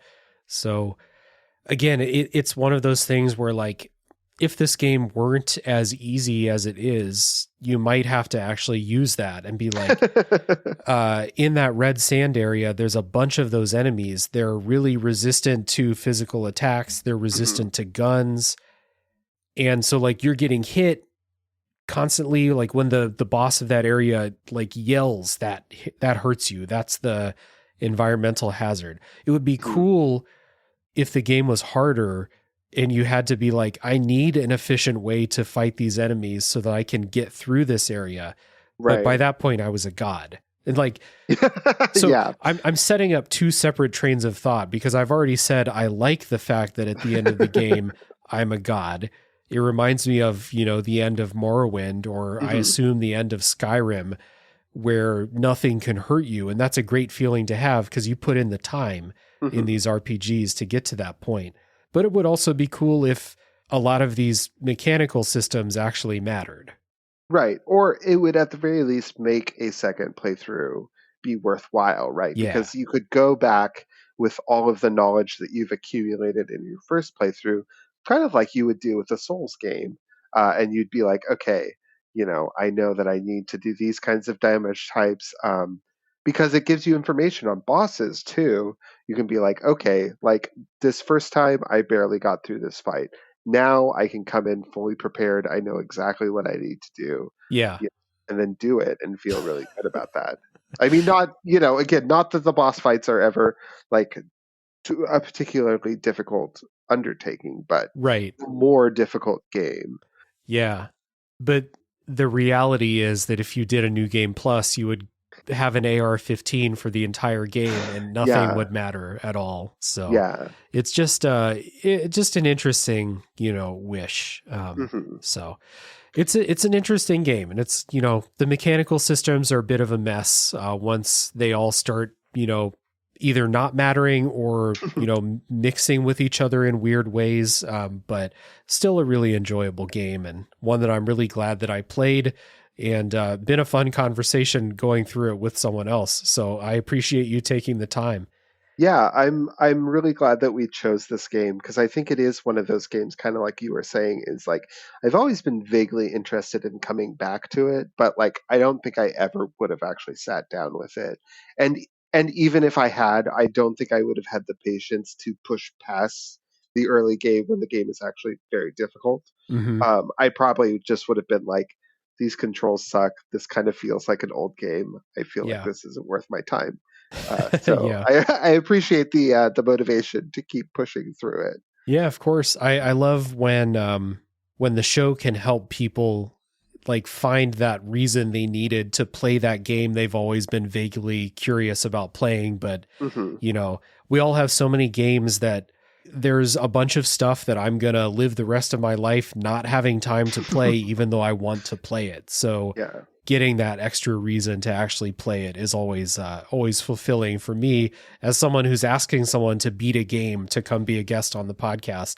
I hope that I'm at least doing that for you. So yeah, cool. Well, good conversation as always. I appreciate you as always and taking over 2 hours to look at us saying earlier we think it might be a shorter one. We're over 2 hours. I know, right? So it's a tale as old as time, but I appreciate you taking the time. It's been a good conversation, and I appreciate everyone who has listened to the end.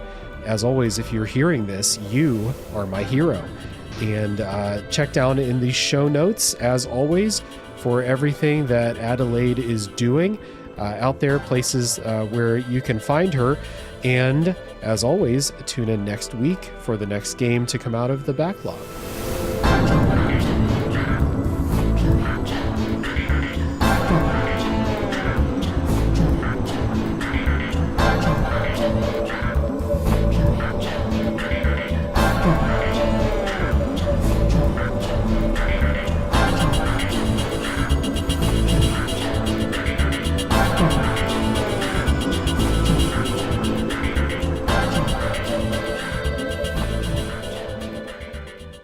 Hello, my name is Aaron. I'm one half of Superpod Saga, a topical variety video game podcast fueled entirely by nostalgia and unleaded gasoline. Superpod Saga, we discuss a different video game topic each and every week. We have new episodes every single Monday covering a different video game topic. More than anything, we want to entertain our listeners and make you feel like you're one of the boys, like you're hanging out at a campfire with some of your best zany, caffeine-powered buddies and just talking about your favorite games and all that stuff. Stop on down to Superpod Saga. It's on every podcatcher there is. If it's not, let me know and we'll get on it. But again, Superpod Saga, stop on by.